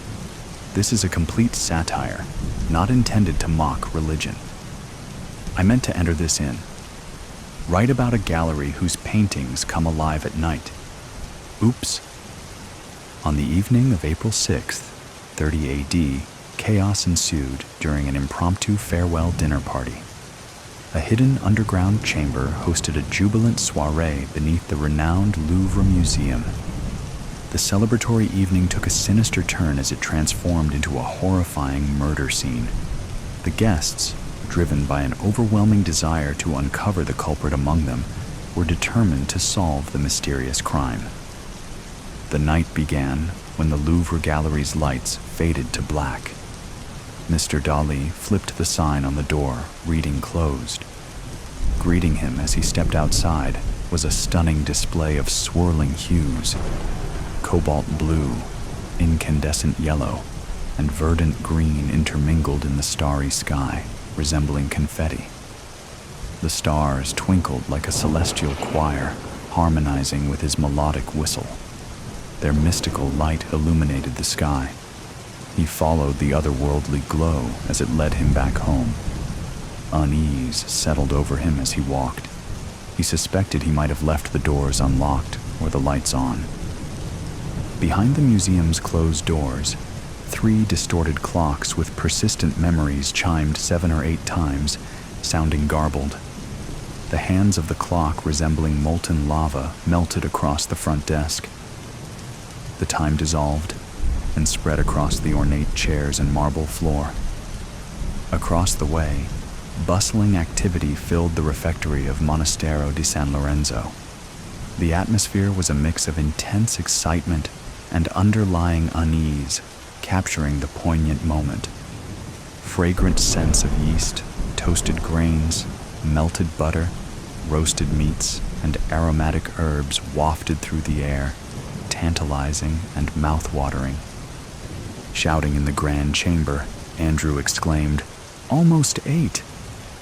He fidgeted, holding a torch, and lit the remaining candles on the grand table. "This useless lighter won't work," he exclaimed, slamming it down on the table in frustration. Moonlight streamed through the windows, casting a radiant glow on the refectory. The flickering candles created a serene ambiance despite the commotion in the chamber. "To hell with it all," Peter mutters. He opens a bottle of Chianti and starts guzzling it from the lip of the wicker vessel, feeling annoyed. With red-stained lips, Peter exclaims, "This is an absolute catastrophe." John and Philip emerged from the kitchen, coughing and struggling to breathe, while a cloud of smoke engulfed them. The room fell silent. "We still have bread," John says, cowering behind Philip, hoping nothing was flying at his head through the air. A ruckus ensued. Bartholomew stomped his foot.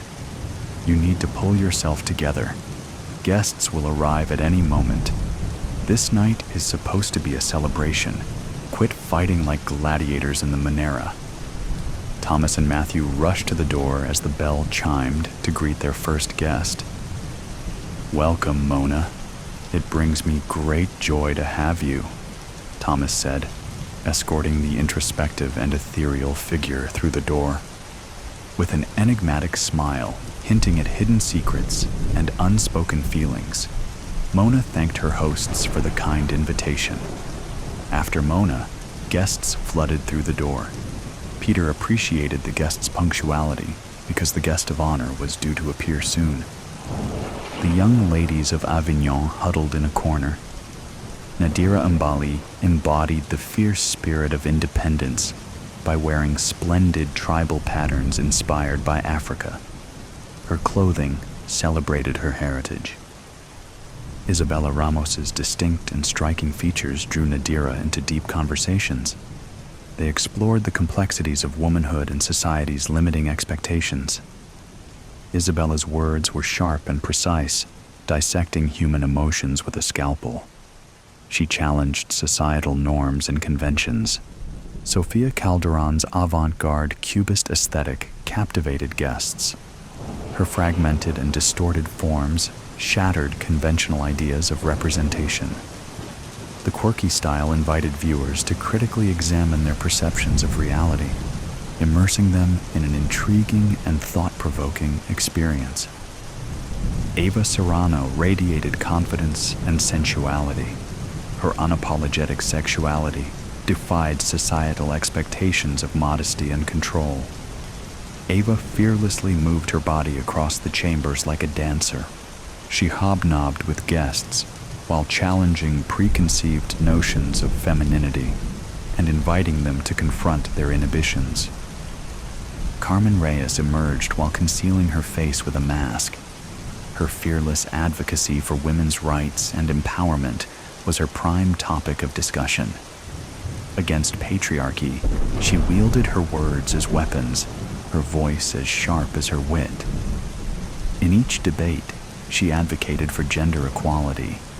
Carmen's unwavering commitment to justice and the refusal of silence symbolized strength and resilience. With a mesmerizing display of ethereal beauty, Venus, the goddess of love, revealed her presence. Her allure transcended the limitations of the mortal realm. The enchanting depths of her ocean blue eyes mirrored the boundless compassion and understanding that resided within her soul. As she mingled, she commanded attention with her statuesque figure, which exuded sensuality and strength. A charismatic and enigmatic lad, Adam flirted with Venus by boasting about his creation. The confidence in the mastery of his anatomy and intricate details evoked awe and inspiration in Venus. Adam's charm was undeniable, with piercing blue eyes that held untold stories. He witnessed her captivating charm and inner radiance, which mesmerized him. She offered solace and ignited the flames of passion within his heart. Venus was captivated by his brilliant mind, filled with insatiable curiosity and a humble demeanor. Isabella Fontaine was a ravishing and imaginative woman. Her demeanor enchanted Alessandro Fiore. They bonded over their shared passion for art. As they embraced, their love and desire for each other became apparent with every gentle stroke of her hair. Their passion reflected the love that burns within their hearts, and their souls became forever entwined in the kiss, heard worldwide. The guests surrounded a group of dogs dressed in human clothing, playing poker around a table. The dogs were all engaged in the game when a raven flew to the skylight, warning the guests that their guest of honor was nearing.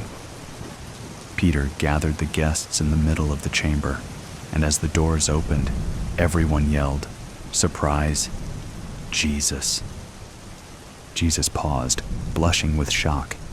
He relished the moment, his kind eyes reflecting his deep compassion for everyone present. His serene and benevolent face radiated a sense of divine wisdom and love.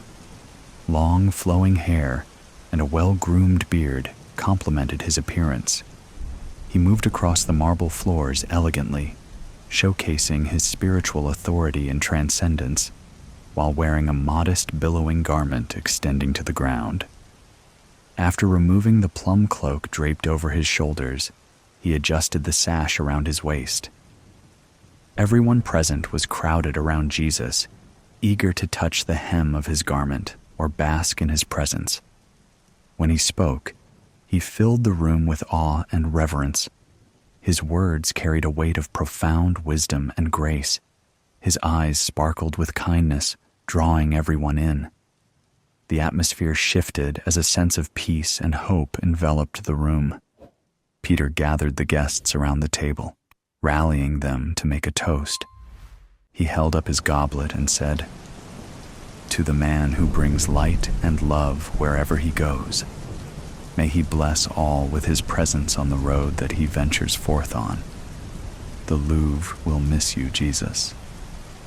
To everyone's dismay, John and Philip stood and announced that their dinner had gone awry. They'd only be serving bread and butter. James the younger ran around filling everyone's glasses with wine to ease the tension caused by the unexpected change in dinner plans. Eliza Hawthorne stood out among the guests with serene strength and unwavering determination.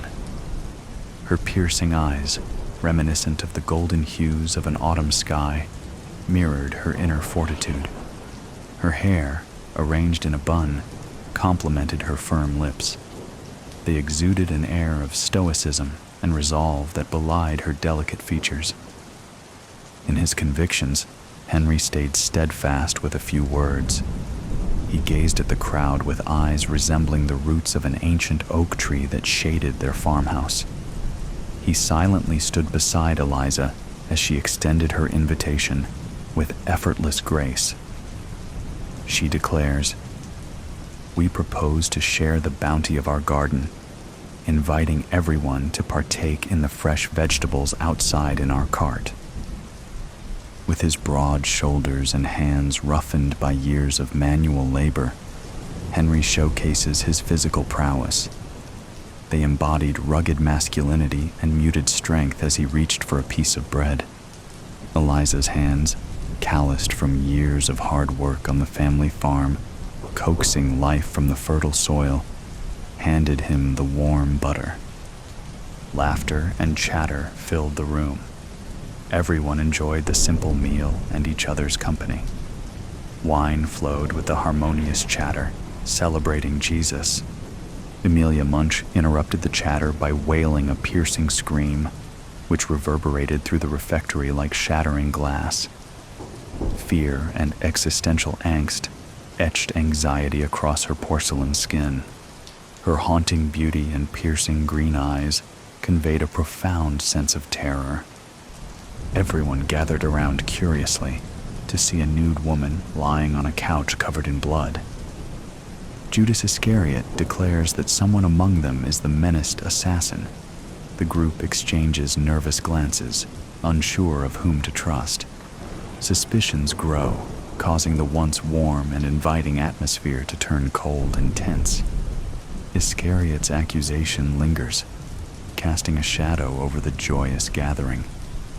With unwavering resolve and dignity, Margaret Whittaker started whistling an eerie tune as she rocked in her chair. Despite facing hardships, she exuded tranquility and grace. Her silver hair was pulled back tight in a bun, and her hands were folded in her lap. Though tired and worn from years of worry, Margaret's eyes sparkled with muted intelligence, as if she knew something. Her calm demeanor drew others to her, commanding their attention. As the evening wore on, whispers of suspicion and curiosity circulated among the guests. Margaret's enigmatic presence had drawn them all in, and unease settled over the room as they awaited her next move. Amelia Monk wailed a piercing scream out of nowhere again. The scream reverberated through the refectory like shattering glass. Fear etched her porcelain skin with anxiety and existential angst. Her haunting beauty and piercing green eyes again convey a profound sense of terror. With a sense of exacerbation, Mona Lisa wonders, what is it now? Her face changes, adorned with a tapestry of emotions that flows with each fleeting moment, captivating all who dared to bask in her presence. Mona Lisa possesses the uncanny ability to cloak her thoughts and feelings in an aura of mystery. Intrigued, all the guests surround her. "The girl with the pearl earring only wears one," stuttered Emila Munch. "Behold, it is right there," she said, pointing to the lifeless woman. Underneath her body, a pearl sparkled, unraveling a clue. Munch's discovery challenged the guests to confront their wildest fears. Amelia epitomized the situation with anxiety and the human condition. She reminded everyone of their shared vulnerabilities in the situation. The need for camaraderie and understanding in this tragic moment was undeniable, urging immediate action. The girl with the pearl earring reached up to cover her bare ear. Her delft was sublime and mysterious. The girl's modest, dark-colored gown and her long chestnut hair exuded strength and resilience. But her piercing blue eyes divulged her guilt, unveiling her hidden desire and rebellion against societal expectations. "Show us your matching earrings," said the bulldog, wearing a top hat and a monocle. A terrier in a tuxedo, a dachshund in a sweater vest, and a golden retriever in a baseball cap chimed in. "Where is your missing trinket, yeah?" They quipped and resumed the game of poker to bet on whodunit. Admitting her guilt, Amelia, the intelligent and keen girl with the opal accessory, takes responsibility. She knew escaping this blunder would be impossible. Her eyes reflect the depth of her inner turmoil and dreams. "Envy clouded my vision, distorting my perception of reality," she cried. At a nearby diner, a police officer was consoling a young boy who had run away from home. Out of nowhere, his walkie-talkie crackled to life, notifying him of a homicide in progress. In too deep. Sean sat alone in a dark confession booth, fighting back his tears. The mesh slat to his right took the shape of the crucifix. A door clicked open, and light shone through the slat, before vanishing as the door shut. "I wondered if I would see you again," said the priest, sitting beyond the divider to Sean's right. The devil sat on his left. "Read it to me one more time, Father," Sean said. The voice that spoke through the crucifix was soft. "I would be more help if you just told me." "Please, Father, don't. Just read me the passage." There was a slight shuffle of papers, and the priest began. "Forthwith Judas came to Jesus and said, 'Hail, Master,' and kissed him. Then they came, laid hands upon Jesus, and took him." Without a word, Sean left. Moonlight spilled across the Liffey while the sound of beer bottles clattering carried from the other side of the river. Sean meandered with his hands stuffed in his coat pockets, while his breath fogged in the cold air. A set of headlights crept from behind, casting his shadow lankly across the cobblestone. "Finn," called a hushed voice from behind. "Finn, where the heck have you been? I've been looking all over for you." Sean tensed, not wanting that name to follow him. Not tonight. He turned and held up a gloved hand, blocking the car's light. All he could see was the shadow hanging out of the driver's window, but he recognized the voice. It was his handler. "Christy?" Feck's sakes. Christy stepped out of the car and closed the door, the sound loud in the quiet street. He paced over to Sean and they walked together. Sean sighed. "I'm sorry I had to..." See the fecking priest again? Christy touched Sean's shoulder and continued. Finn, it'll be all right, lad. We're almost there. 5 years of hard work and it's all about to pay off. He released a large breath. The vapor rose and faded. Feels longer. Aye. Sean knew the question was coming and wondered whether Christy genuinely cared about his visit to the priest, or if he was simply trying to maintain a sense of familiarity. 5 years, and Christy was the only one from the outside Sean was allowed to contact. He'd requested a therapist, and Christy had come back a month later with the response, "Can't, lad. Too risky. Anything you need to get off your chest, you tell me." How could he tell Christy he wanted out of the gig? After 5 years of being deep undercover within the largest criminal gang in Ireland, how could he share his doubts now? "So," began Christy, "the question, the reason he was here, incoming, have they told you who you're going to whack?" Sean walked over to the river's railing and placed his hands upon it. "Neil," he muttered. "What?" "No," he said. "Don't be so hard on yourself. The guard's never going to let one of their own commit murder, not even to off some degenerate." Sean nodded. "As soon as you know anything, and I mean anything, location, victim, accomplices, you let me know and I'll pass it on. Conspiracy to commit murder. That's all we need. Besides, I shan't be hard to find. I'm stuck chauffeuring around the old Bell and Michiel. God knows I want to put that cranky so-and-so in cuffs myself. All right?" Sean nodded again. The truth lay on his tongue, involved in a bitter feud with a lie. "Christy," he said as his handler headed back to the car. Christy turned, the headlights again shining and making him appear like an obscure shadow. "You right?" Sean opted for the truth. "Tomorrow. The hit's tomorrow." The next day, Sean met Liam, Michiel's son and Sean's unwitting informant, at the Gaelic Warrior Boxing Club. The 6 a.m. session stunk to high heaven with sweat, while the sound of dozens of gloves smacking pads filled the large shed. Sean climbed the steps onto the main ring where Liam watched Patrick, the bullman Doherty, a young gun who eyed the world title. "Finn," said Liam, "what's the crack?" They clapped hands and embraced. The first thing Sean wanted to do was to ask about the hit, but he was well practiced in pretending to be someone he wasn't, so he kept his conversation cordial, waiting for Liam to bring it up. "How's he going?" Sean asked, gesturing at the bullman, who was busting a sharp combo on his trainer's pads. Liam tilted his head, a habit usually reserved for discussing drug trafficking, and muttered, "He's got talent, but he's a bit of a hothead. I should get him in with you, teach him how to stay calm." "Calm?" Sean laughed. "I don't remember being calm.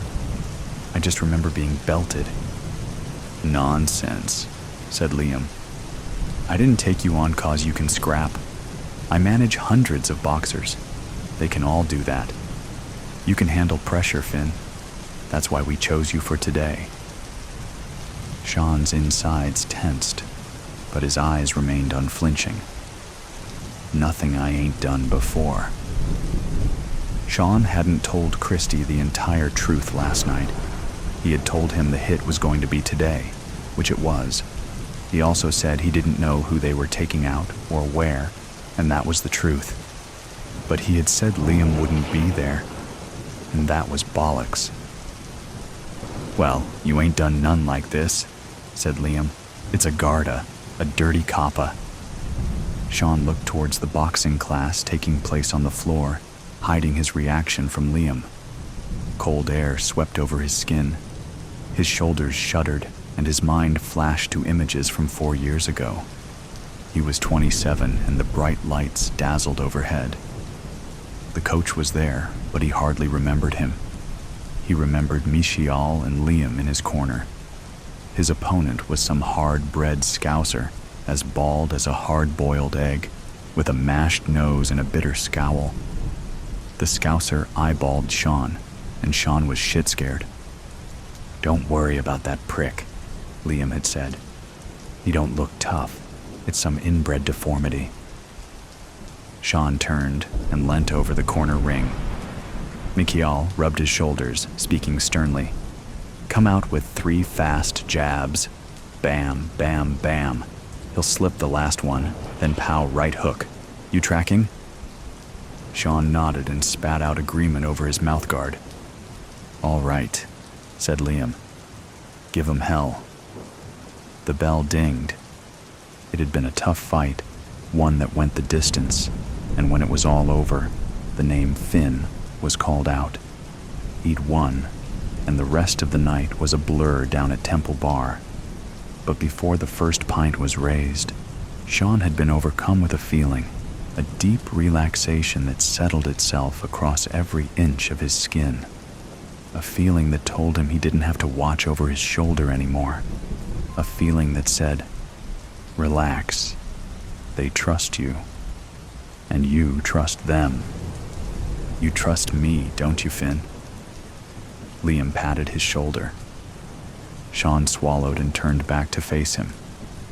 "Of course I do," he said, his heart burning. That same flame that used to cinder at almost every conversation in his first year while he wormed his way in. Now they had discovered he was undercover, that he was a rat, and they were going to off him. "Good," Liam said. "Trust is important." A car pulled up in the drive, visible beyond the shed's rolled-up door. Christy stepped out of the front, shot Sean a troubled glance, and opened the back door. Michael, the old-school hardman and head of the largest drug trafficking cartel in all of Europe, stepped out. Michial, gray-haired with a stalwart face, raised his hand and beckoned the 2 men. "Come on, lads. Christy's driving." In the back seat, Sean kept his arms folded, squeezing his rib cage as it rose and fell with measured breaths. Liam was on his left, silent and staring out the window as the streets of Dublin flitted by. "I've been in this game for over 30 years," said Michial from the front seat. "And I'll tell you one thing, I've learned a lot. Firstly, if it falls into your lap, then it's too good to be true. Left here," he said to Christy. Christy flicked the indicator. "If you tell me the location, I can just punch it into maps." "No," said Michial. "Where we're going, I don't want the phone to remember." Christy's eyes burrowed into Sean through the rear-view mirror. Michial's gnarled finger appeared in the space between the 2 front seats, and he continued. "Second thing relates to the first. Be careful who you let in. The people you shouldn't trust, the ones who are out to get you, they make it easy. Make your life seem easy, I mean. Anything worthwhile is earned through hard work. Same goes for loyalty. The same thing I'm telling you, Finn. I've been telling Liam all my life. If it comes easy, it's cheap." Apart from the occasional direction from Michial, the rest of the drive was silent, although Sean was in constant communication to the Lord. "God Almighty, I ask for your courage as I venture once more into the crossroads. I'm torn between lives and ashamed to admit I have worn a mask for so long that I have forgotten my own face. I used to honor this job, finding those who lived between the cracks of a broken system, but I find myself slipping deeper into the same space with each passing hour. I am in too deep, and I fear the greater sin, to break my oath to the Garda Síochána, or to turn my back on what has become my family. I'm to blame, Father. I sowed the seeds of betrayal, and now I reap the bitter harvest. As Dublin has witnessed my struggle, may the heavens hear my plea. Pull me from this labyrinth, Lord, once and for all." Amen. Christie pulled up at Ballymun, just north of the M50. Their destination was a large pasture that stretched between Dublin Airport and a litter-filled caravan park. "We're walking," said Michial. The clouds above were a lamb of gray, and although the grass was short, the men seemed to trudge. They were heading in the direction of the airport, by the pasture's boundary, where a snarl of bushes clambered along a chain-link fence. A shovel stood pressed into a mound of dirt, and beneath that opened a wide and deep hole. "You really think we trusted you, you fucking rat?" said Michial, turning around with a black pistol in his hand. Sean closed his eyes, trying to dampen his blazing heart. His lungs pulled in a thick breath of air which only fed the fire more oxygen. He wanted to cry like he almost did in the confession booth, and figured he very well might. Why not? Sean opened his eyes and saw the pistol aimed straight at Christie. "He's an undercover," said Michiel. "Been pretending to be my driver, all the while sniffing around my backside." Christie's hands were up, his eyes wide as headlights. "Number I'm no coppa." "Dirty bastard," said Liam, as he pulled out a pistol of his own, a small silver revolver. Mitchell pointed at his son's gun. "Finn, you're doing the honors." Liam held out the revolver. "Do this, and you're one of us, for true." Sean took the revolver, which was heavier than he anticipated. It sat in his palm, the same size as his hand. The bullet's golden casing stuck out from the chambers. One sat by the pin, anticipating the spark that would explode Sean, free from the maze that had become his life. He just didn't know where to aim it, at Michiel or Christie. "Who owns this pasture?" Sean heard himself say. "Don't worry," said Michelle. "I know the farmer. The land is only ever used for grazing. The hole's deep, and they don't crop here. The soil will never be disturbed. No one will find him." Sean took a moment, hearing the screech of a plane's engine as it readied for takeoff. Then he aimed the gun at Christie. "On your knees." Christie took a step back. "You can't be serious." "God damn it, get on your knees." Christie began to bend. "Turn around," said Sean, not wanting to see his face. "Turn around and get on your knees." Christie's eyes were darting around as if trying to find some sense in the world. He turned and got on his knees. "Please," he began. "Please, please, please, Jesus Christ. Please, God, please." Sean stepped behind Christie and held the gun to his head. Off in the distance, a plane began its long ascent into the clouds above. "Please," mumbled Christie. "Sean, please." Sean leant down, kissed Christie on the cheek, and whispered in his ear, "My name is Finn, Diary of a Serial Killer. How might one endure the silent and secluded nature of winter? Be the bear, enter a deep cave, and dream, dream, dream." Jacqueline Suskin. I probably shouldn't be writing this, but oh fucking well. When the most precious thing lodged in your heart is ripped out and crushed by an unthinking alcoholic asshole driving with a revoked license, you do things, unimaginable things, and not just burying your beloved 8-year-old son, which was not on my shitty life bingo card, OBVs. But life wasn't shitty before. The word should be capitalized, before. No, better yet, the before. Because now, life was rent in two, forever separated by the gaping maw of rage. The before and the after. A fissure of overwhelming grief that quickly cracked, allowing the steaming, boiling lava to emerge from her core. Oh, he would pay. That drunken dickhead. His money won't protect him. Not from me. They gave her the codename Mama Bear, but he never imagined that she was holed up in a cave. On a hunch, he came out to the Pennsylvania woods at night, alone. Common sense and the FBI handbook would label his actions reckless at best and suicidal at worst. But he didn't fear for his safety. Mama Bear targeted a certain type of prey. Except for being a male, he didn't fit her profile. Funny, they were both profilers. October snuck up behind him, picking up the crisp air, tossing it around. Playing offense, it switched tactics, threw it toward his face, temporarily snatching his breath. He continued to climb, quiet, crunching under his boots, allowing the patches of clearing and the light of the frosted full moon to guide his steps. He'd reach the cave no matter what, so the easy way was the best way. He put his hand in his front pocket, felt the crumpled page of a diary. The paper crinkled like the fallen leaves underfoot. It was mailed to him at his office, this one, and the other entries. He had the sense to turn in the others, but not this one.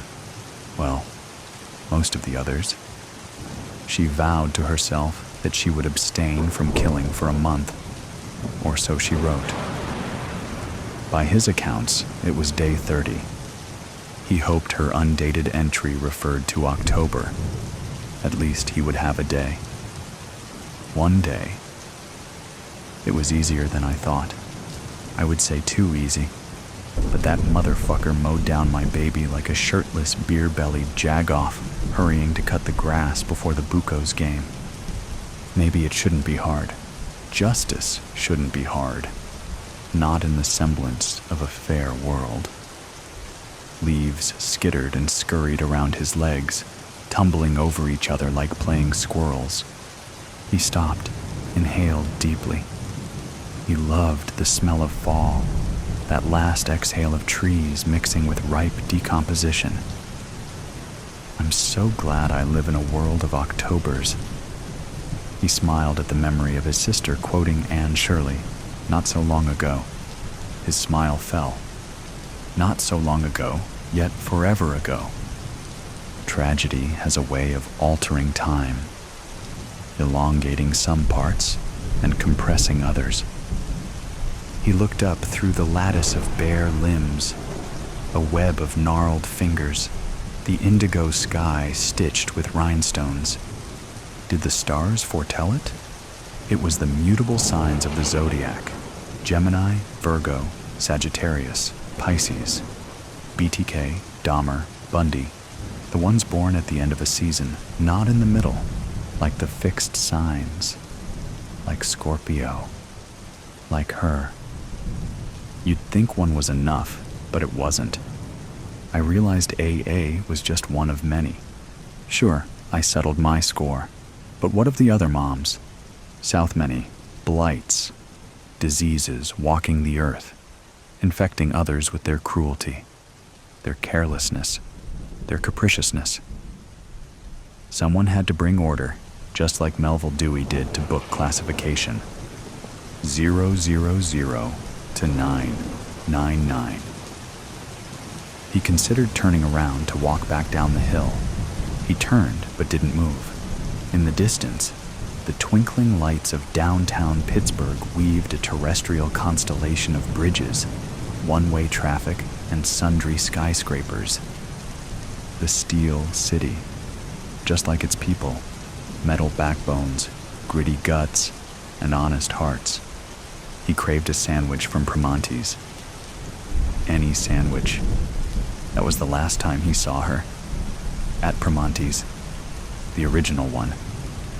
He wasn't one to second-guess himself. His mom drummed it into their heads from the cradle. Trust self first, last, and only. First, last, only. Thanks to the internet and social media, it's not hard to find someone, or their misdeeds. What was once relegated to a diary like this is now vomited onto Twitter, Instagram, Facebook, and YouTube for all to see. Many lap it up, probably because it makes them feel less uncomfortable about their own stupid decisions and meaningless lives. Here for the mindless braggart, many blowhards make for less research when it comes to this side gig. He cracked his neck, onward and upward, one foot in front of the other, crunching leaves, whipping wind, snapping twigs. Up, he climbed. He was getting close. His hand reached towards his front pocket. Again, he read the page dozens of times, just like the rest. He couldn't help it. Just touching the decal-edged diary page brought clarity and understanding. He had to find her first. Could it be that easy? I think this might be my last entry. I knew it was a bad idea. No, make that bad idea, to write things down. But writers write. Fish swim, birds fly, dogs bark, writers write. And mama bears? Well, unless you're bent from birth, looking at you, mutable signs, no one sets out to be a killer. Or, as I like to differentiate, a remover. Scrooge, or Dickens, had it partly right. Decrease the surplus population. He just needed to add of assholes. Decrease the surplus population of assholes. Dangerous, foul, hollow assholes. He neared the ridge. He was getting close. He pulled out the wrinkled diary page. He couldn't help it. The moon illuminated the page, but he couldn't make out the words. Strange glyphs, occultic squiggles, just like those found on the astrological charts she used to interpret. Meaningless symbols to the untrained eye, but metaphysical gold to the mystic. He didn't need to be able to read the entry. He had it memorized. The cave. He could see the entrance. Dark, yawning. An inky maw, just like her rage. He reached into the other pocket for his flashlight. She beat him to it. Her flashlight shone on the ground ahead so as not to blind him. Hey, sis. Hey, bro. What took you so long? Justice will be served. Sunrise painted the rain-swept rocks of the castle gold as she poured poison into her husband's morning whiskey. The fire of the spirit would mask the ice of the paralytic, which had been crippling Lord Blackstone for months. Lady Gemma Blackstone had everything arranged for the death of her husband would be slow, deservedly so. Revenge was a dish best served cold, and Algernon Blackstone liked ice in his whiskey. Gemma watched the chest of her hated husband rise and fall. His crackling breaths came in stutters. The poison had started work on his lungs. She has lessened the dose to ensure he didn't die suddenly. Everyone needed to know was that Lord Blackstone was a sick man. His twisted mind would meet its match in the gnarled agony of his flesh. She smiled sweetly. Best to always smile in case he was looking. Gemma played the part of a doting wife. She fluffed his pillows. She changed the bedpan. She stoked the fire in the night when the servants were gone. Gemma, is that you? He rasped, coughing. It's Algie. What can I get you? She asked him in the simpering voice he knew her by. How is it? Do you feel better? Maybe. He wheezed. A solid breakfast will do me the word of good. Gemma nodded and called the butler. Reginald, Lord Blackstone is awake. Bring the wheelchair. My whiskey? Lord Blackstone wheezed. Can't start the day without it. He took the ready crystal tumbler in stiff hands. She had to help him sip it down. You know you shouldn't, my love. It's your worst vice. All old men need vices. Lord Blackstone flashed his gold teeth, then closed his eyes in pain as his lungs shot through with agonizing needles of fire. Whiskey burnt away sleep. "Good morning, my lord," said Reginald. The wrinkled butler, older than the stones of the castle, wheeled in a chair that creaked with every turn of the oak wheels. "Good morning, Lady Blackstone." "Good morning, Reginald," she said. Together they helped the gnarled old man into his chair. The butler insisted on pushing him to the dining room. Above the table hung a painting of a hanging family entitled "Justice Will Be Served." Gemma had commissioned the painting to remind her of her mission. Algernon Blackstone had her entire family executed for theft when she was just a girl. Gemma had escaped only because she'd been out on an errand when her mother, father, brother, and sister were sent to the gallows. Only her father had stolen, and only enough food to feed the children. The standard punishment had been the loss of a hand, an acceptable risk for a man who wanted to feed his loved ones. Instead, the Lord of Blackstone Castle had chosen to make an example of the whole Fisher family. High on her stool on the gallows, Gemma's mother had caught her eye. Before her footing was kicked away from her, Angela Fisher mouthed the words, "Live, live for us." Tears in Angela's eyes were the last things Gemma saw before the rope snapped, taut, and the quartet of condemned began kicking, faces twisted in horror. The painted faces looked little like her family, but the painter had captured the terror of the doomed. Gemma was grateful that the likeness of the painting was off. There was no chance anyone would connect her and her blue eyes to the brown-eyed quartet kicking above the banquet table. Justice will be served, Gemma promised herself as she did whenever she ate. Revenge had hardened her, but it was slow. Years of practicing her accent, her manners, which utensils to use, had honed her for the mission. A lord with a grudge against Algernon Blackstone had presented her to the widower as a cousin. Lecherous Lord Blackstone hadn't wasted a week before wedding himself to the teenaged Gemma. "The cook will be finished with breakfast shortly. Can I cut you some bread and spread it for you?" Reginald asked. The 80-year-old butler's perfect posture contrasted the bent back of Lord Blackstone. "Yes, please," Gemma nodded. Fresh bread, hot from the oven, steamed as the bread knife sawed through it. The wedge-shaped slice belied distraction as the butler watched the dining room door expectantly. Normally, his every cut was perfect. "Something on your mind, Reginald?" Algernon Blackstone asked, raising a graying eyebrow. "Just an anniversary of sorts, Lord Blackstone." Glowing life Gemma had never seen sparkled in Reginald's red-veined eyes. His smile unnerved her. Watching the door, she gripped a butter knife with white knuckles. "What are you up to?" The ancient doors whined on hinges that needed to be oiled as the cook entered with a covered tray. Walking down the table, Camilla set the tray down at the end. The silver dome revealed 2 matchlock pistols. Both were loaded and ready to fire. "Reginald? Camilla? What is this?" Lord Blackstone's voice was outraged. He tried to stand, shaking, but broke into a fit of coughing. The butler and cook began laughing. Camilla took both pistols, handed one to Reginald, and aimed hers at Gemma. "Do you remember the girl you had drowned for spilling soup in your lap?" asked Camilla. She waited for recognition in the Lord's eyes. "You don't, do you?" Victory morphed into outrage on the cook's face. "Was my daughter's life so forgettable to you?"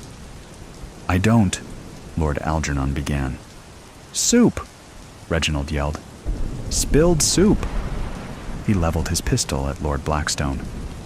"You could have beaten her. You could have locked her in the stocks.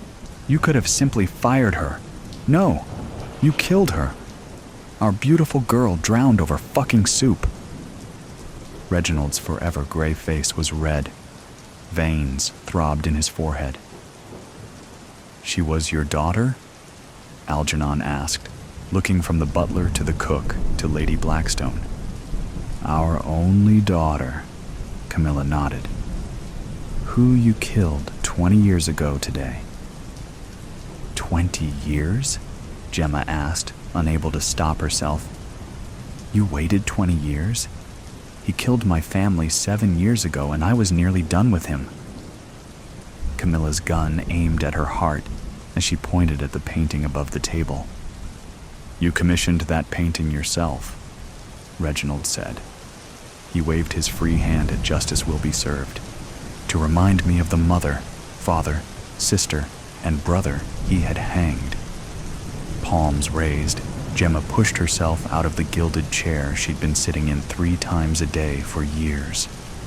Your maiden name was Sinclair, Camilla snarled.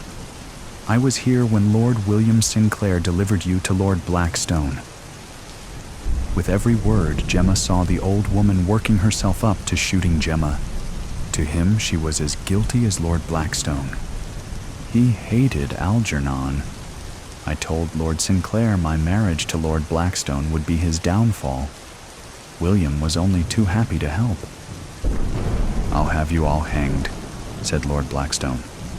He slammed a gnarled fist into the table and winced. Convulsing, he clutched at his chest. You'll never hurt anyone again, Gemma told him. I've been seeing to that for months. She turned to Reginald. I've been poisoning his morning whiskey. What? Said Lord Blackstone, the butler and the cook as one. It's no coincidence he can barely move, said Gemma, looking from Reginald to Camilla. It's the poison. You told me you believed in justice, wheezed Algernon Blackstone. I do, said Gemma, her face releasing all of the anger she'd held in for years.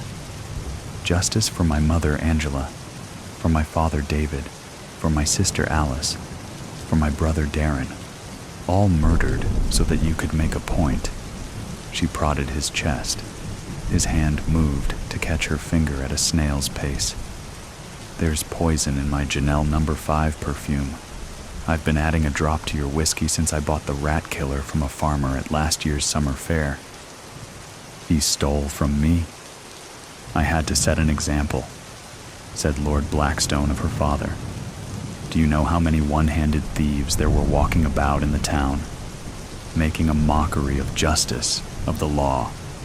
He looked at the painting, unrepentant. He gathered his resolve. Then you should have whipped him, locked him in the stocks, banished him. Gemma's voice was colder than the iron bars on Blackstone Castle's windows in midwinter. I have a responsibility to uphold the law of the land. A liar like you could never understand. Lords maintain order, otherwise there would be chaos. He caught his wife's eye, imploring. It was nothing personal, Gemma. I didn't know you. That's the problem, Algernon. It's never personal.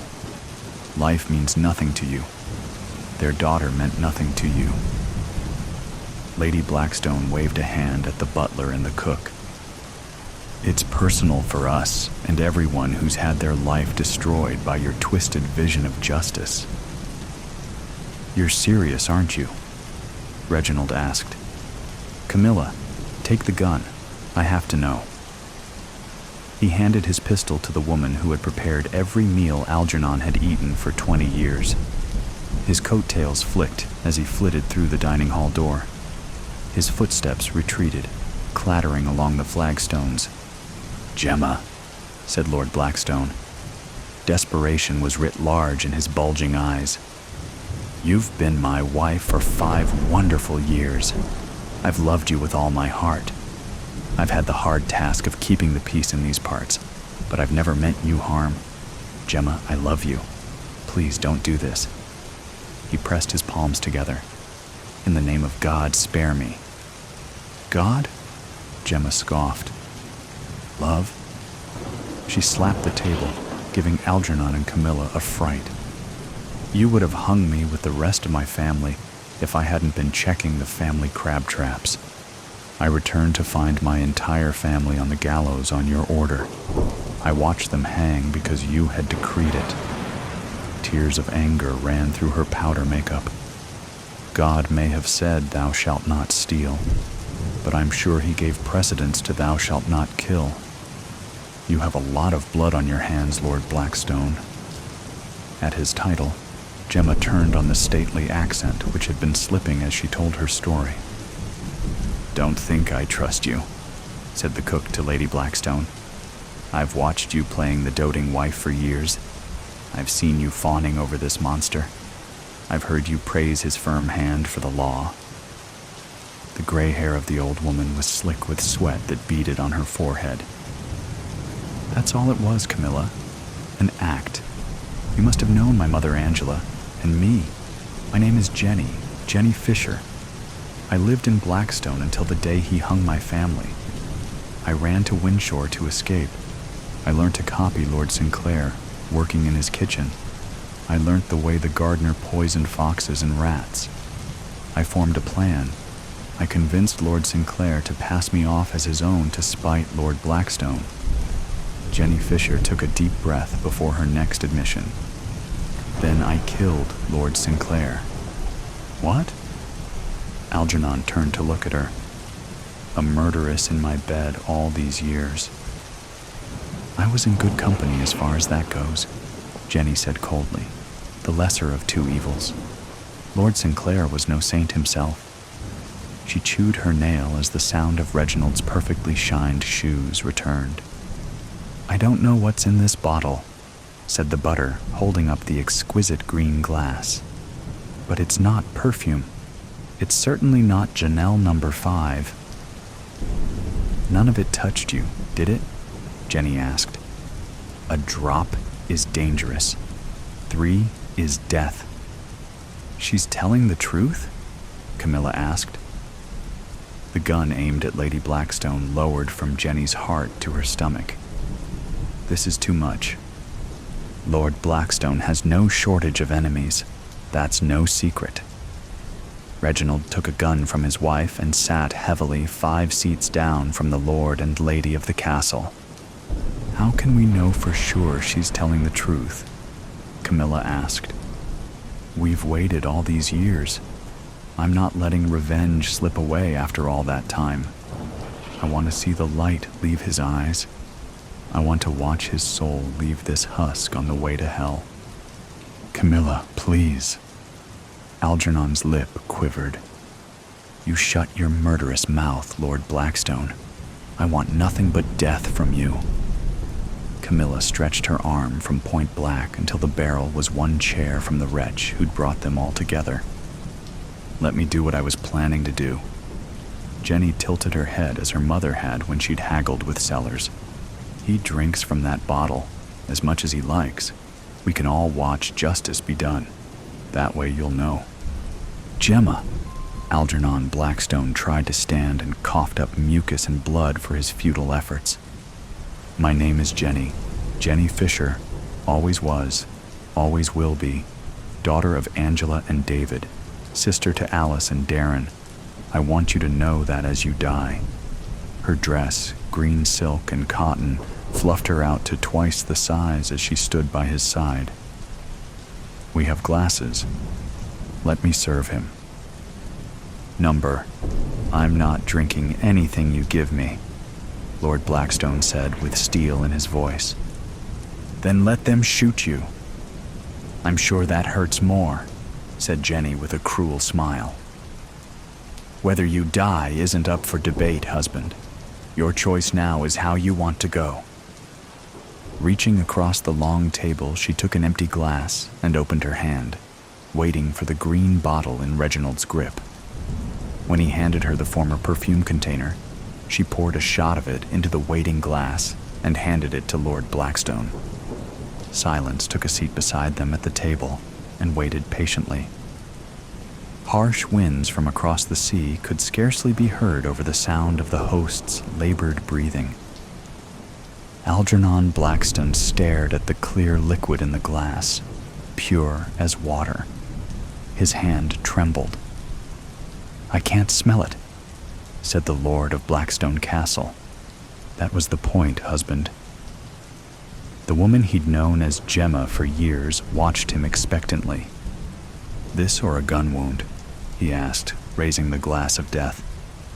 You could jump from the battlements onto the rocks if you like, said Camilla. I've dreamed of pushing you off them for years.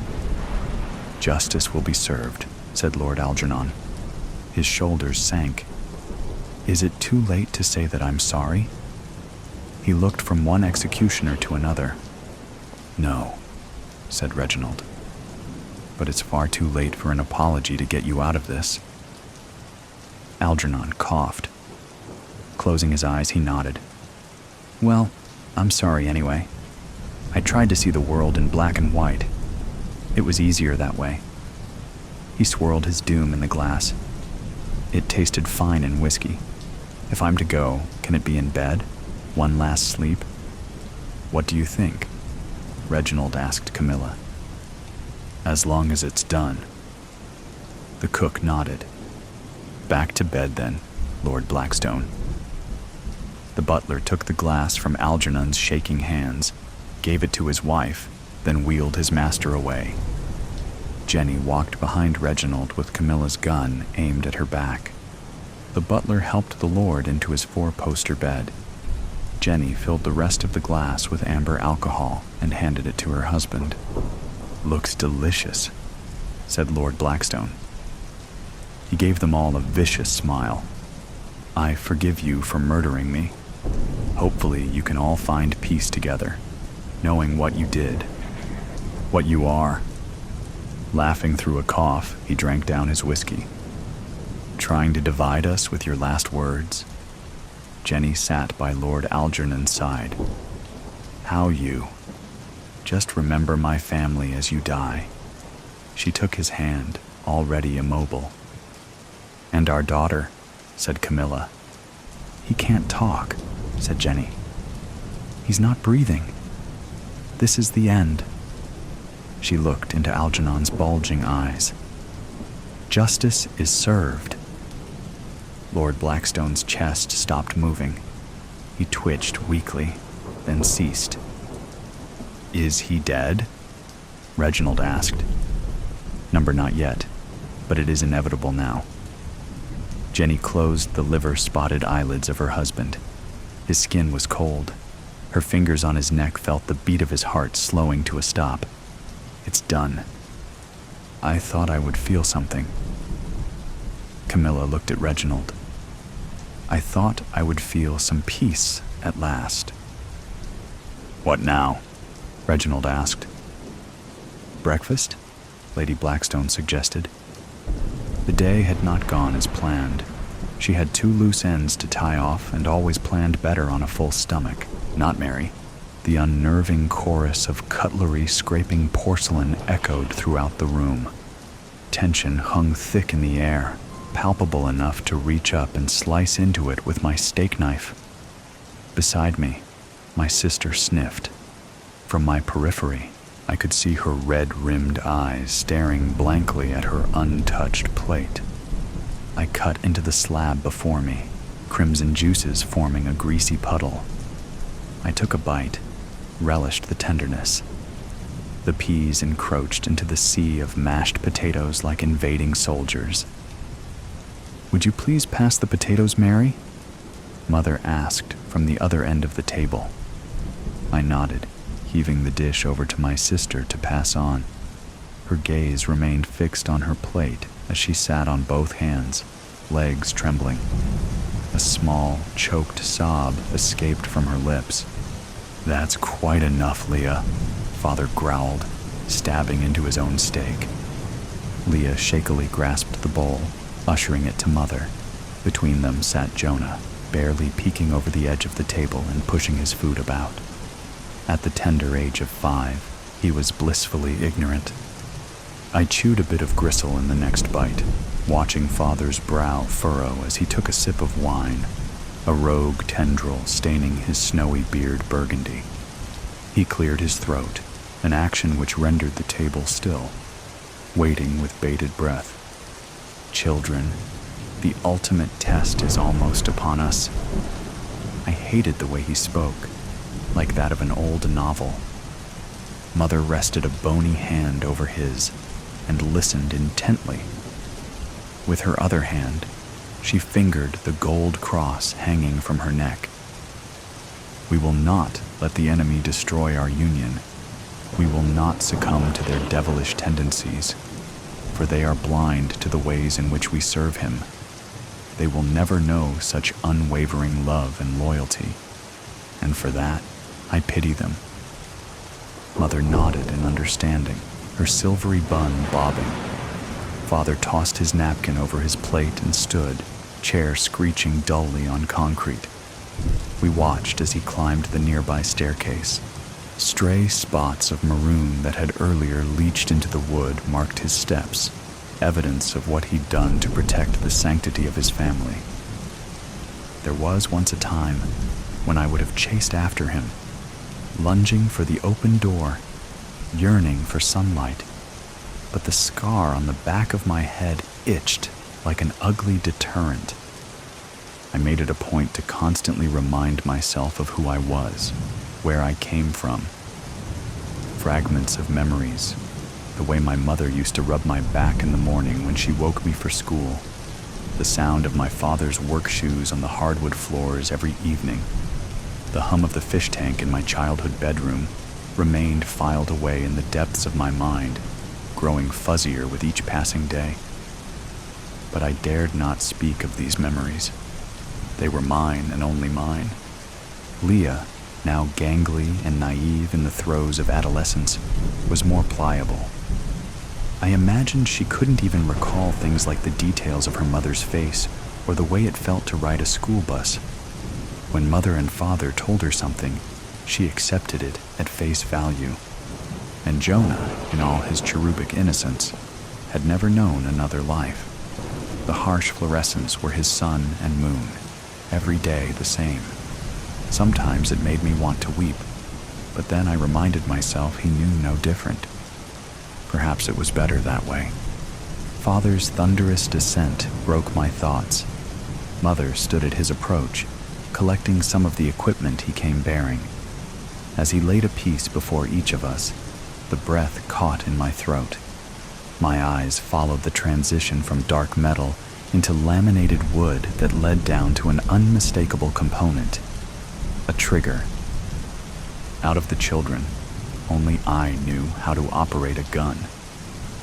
When I was 8 years old, my father took me hunting for the first time. I recalled the way the cold seeped into my fingers and toes as we waited for hours. We flinched at any flicker of movement, which often turned out to be a rummaging squirrel. But then he arrived. Statuesque and bristled, his sinewy figure strutted into the open field, unaware of his armed audience. His antlers were a thorny crown that dipped with him as he scoured the earth. "Take the shot," my father egged, helping me hold the heavy rifle. We'd gone over the process an umpteen amount of times, but now the steely grip felt wrong. I dropped my shoulder, finger slipping from the trigger as the barrel slung towards the ceiling of the tree stand, and my father cursed. That was the first time my father swore in front of me. In one swift motion, he grabbed the gun, took aim, and fired. I covered my ears and watched in silent horror as the creature's body quivered with the impact. His legs buckled, and he scrambled for a brief moment before taking off, blood spilling from his flank. My father took my shoulders in his hands and kneeled square before me. "You don't ever let the gun drop like that, especially with the safety off," he scolded. Hot tears coursed down my cheeks, stinging the wind-chapped skin. My father profusely apologized for swearing and raising his voice, wrapping me in a hug. But I wasn't crying because he yelled. I kept replaying the look of sheer panic as the bullet ripped through the deer's flesh, the terror and confusion he must have felt. We trailed our victim for a short while, following the blood-stained leaves of early winter. He didn't make it far, having collapsed in a small clearing. panting laboriously. His onyx eyes stared up in blank defeat, and I saw myself in their reflection. Before I could process the scene, another shot rang out, and the deer stilled. A kill shot, my father explained, to end his suffering. When you see the enemy, you take the shot, Father said then, breaking my trance. I was back in my chair, staring down at the weapon before me. Leah ran a trembling finger over the safety, ensuring it was on per Father's crash course. Jonah, too small to wield such a device, was given a knife instead. Never before had we been permitted to use any kind of weaponry. Anything more than a butter knife was forbidden. Father and Mother claimed it was for our own safety, but I knew better. And that didn't stop me from fantasizing a ballpoint pen embedded in a windpipe, a broken bedpost as a club to the head. I'd had my fair share of time to ponder the possibilities. Leah and Jonah may have been taken at malleable ages, but I refused to fully yield. The slight quiver in Father's hands and the way Mother's complexion paled meant it was all hands on deck. Though I didn't know whose blood painted the staircase, sticky on the soles of Father's shoes, it had led us to such a cataclysm that I dared to dream about life beyond the concrete. I yearned to return to a world where my name was my own, not the one I'd been forced to adopt. I longed to hug my mother and father, to bask in the sunlight on a summer day, to see my friends, to witness the light at the end of a nearly decade-long tunnel. Could this be the end? The gunmetal was cool in my clammy palms. I contemplated aiming it at Father or at Mother. It would be so easy. But what if it wasn't loaded? What if it was just for show? And could I really do it? "Let us go," Father commanded, leading our ragtag troop up the stairs. At the top, Father unlatched the door, leading us into an empty hall with another door at its opposing end. Bringing up the rear, I glanced back into the abyss where time passed indefinitely, and as the next door opened into a moonlit room, I realized I would never allow myself to return. Gilded crosses glinted from every wall as we wound through the house, and like something from a movie, a muffled voice seeped in through the cracks in the windows and doors. "Come out with your hands up." "Father?"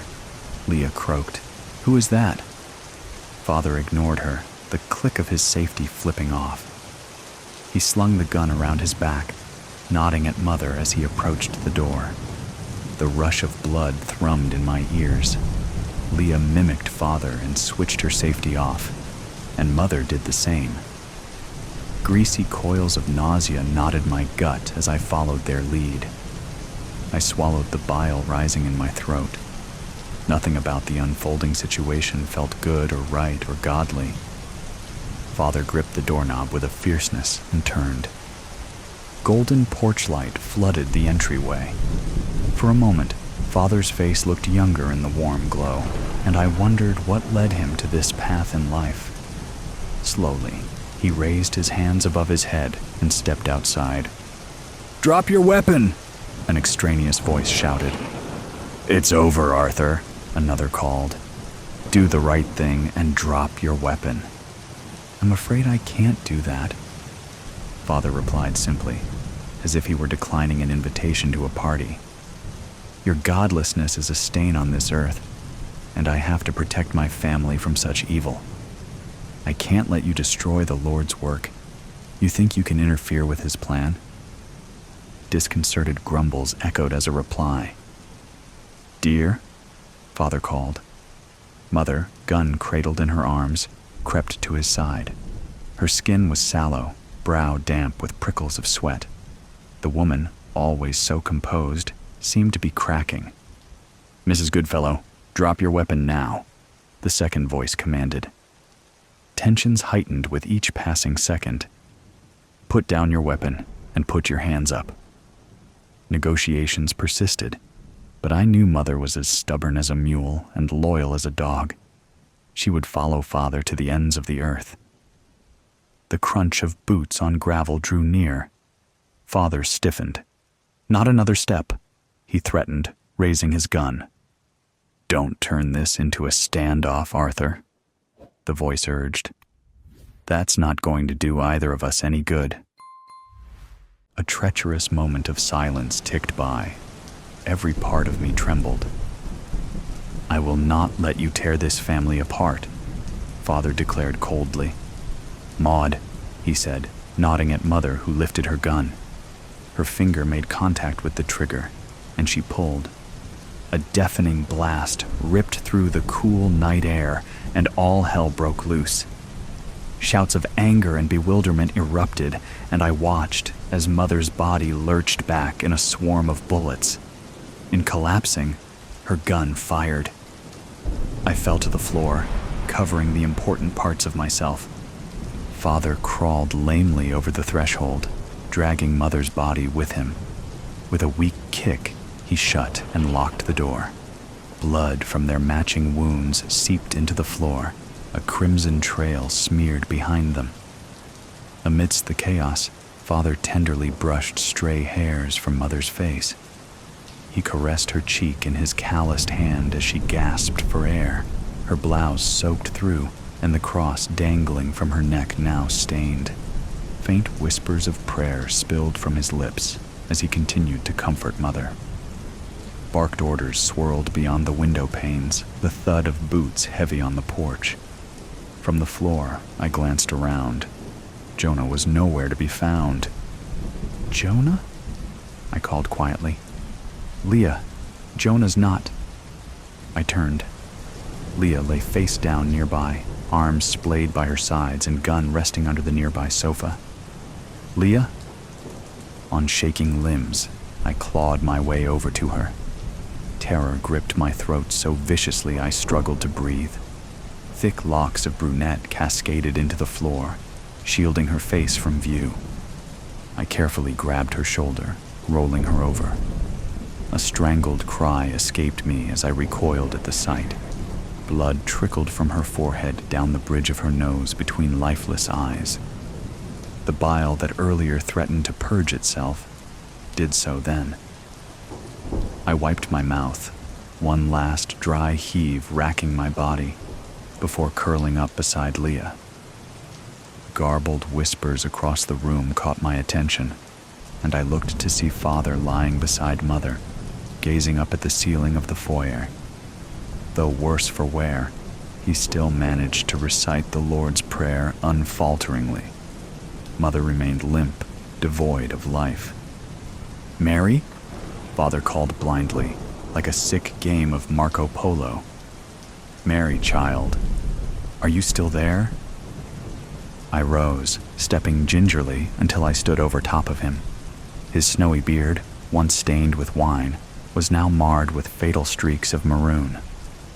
"She's dead," I said solemnly. "Leah's dead." I didn't want to reveal that Mother's gun misfiring was the cause. I wanted him to think it was his fault, which, truthfully, it was. Everything was his fault. Sometimes, we as servants of the Lord must make the ultimate sacrifice. "Shut up," I hissed, jabbing the barrel of my gun into his forehead. Father grew silent for a moment. "Mary, you are a daughter of the one true King," he rasped. "You are our last hope at ending the war of evil that has been waged against us. When you see the enemy, take the shot." I sniffed. "You're right, Father." His breathing was ragged, blood curdling in his lungs as we spoke. A twinge of sorrow panged my heart as I gazed down at the dying man before me. But then I remembered all the hurt he'd inflicted, all the years he'd stolen, and anger sizzled in my veins. Realization flashed across his face. "Mary." A single blast rang out, a kill shot to end his suffering. The footsteps and chatter outside ceased. For a moment, The world was silent. "My name's not Mary," I spat, dropping the gun. With a quick yank, I tore the gold cross from my neck, dropping it onto Father's still chest. A muffled cry emanated from somewhere close by. My heart clenched. "Jonah?" I called, wheeling around in search of the noise. I padded across the living room to the pantry where the cries seemed to stem from. Carefully, I turned the knob and opened the door. Head buried between his knees, Jonah sat curled in a ball. Jonah. I rubbed his back, and he glanced up. His eyes shone with tears. "Jonah, it's okay. I'm here." Just as the front door splintered open under the crack of a boot, I wrapped him in a hug. Fall family feud. Local missing children discovered in police raid after officer slain. Abducted children found in home of local religious leaders. My name's not Mary. Young woman's fight for survival in House of Horrors.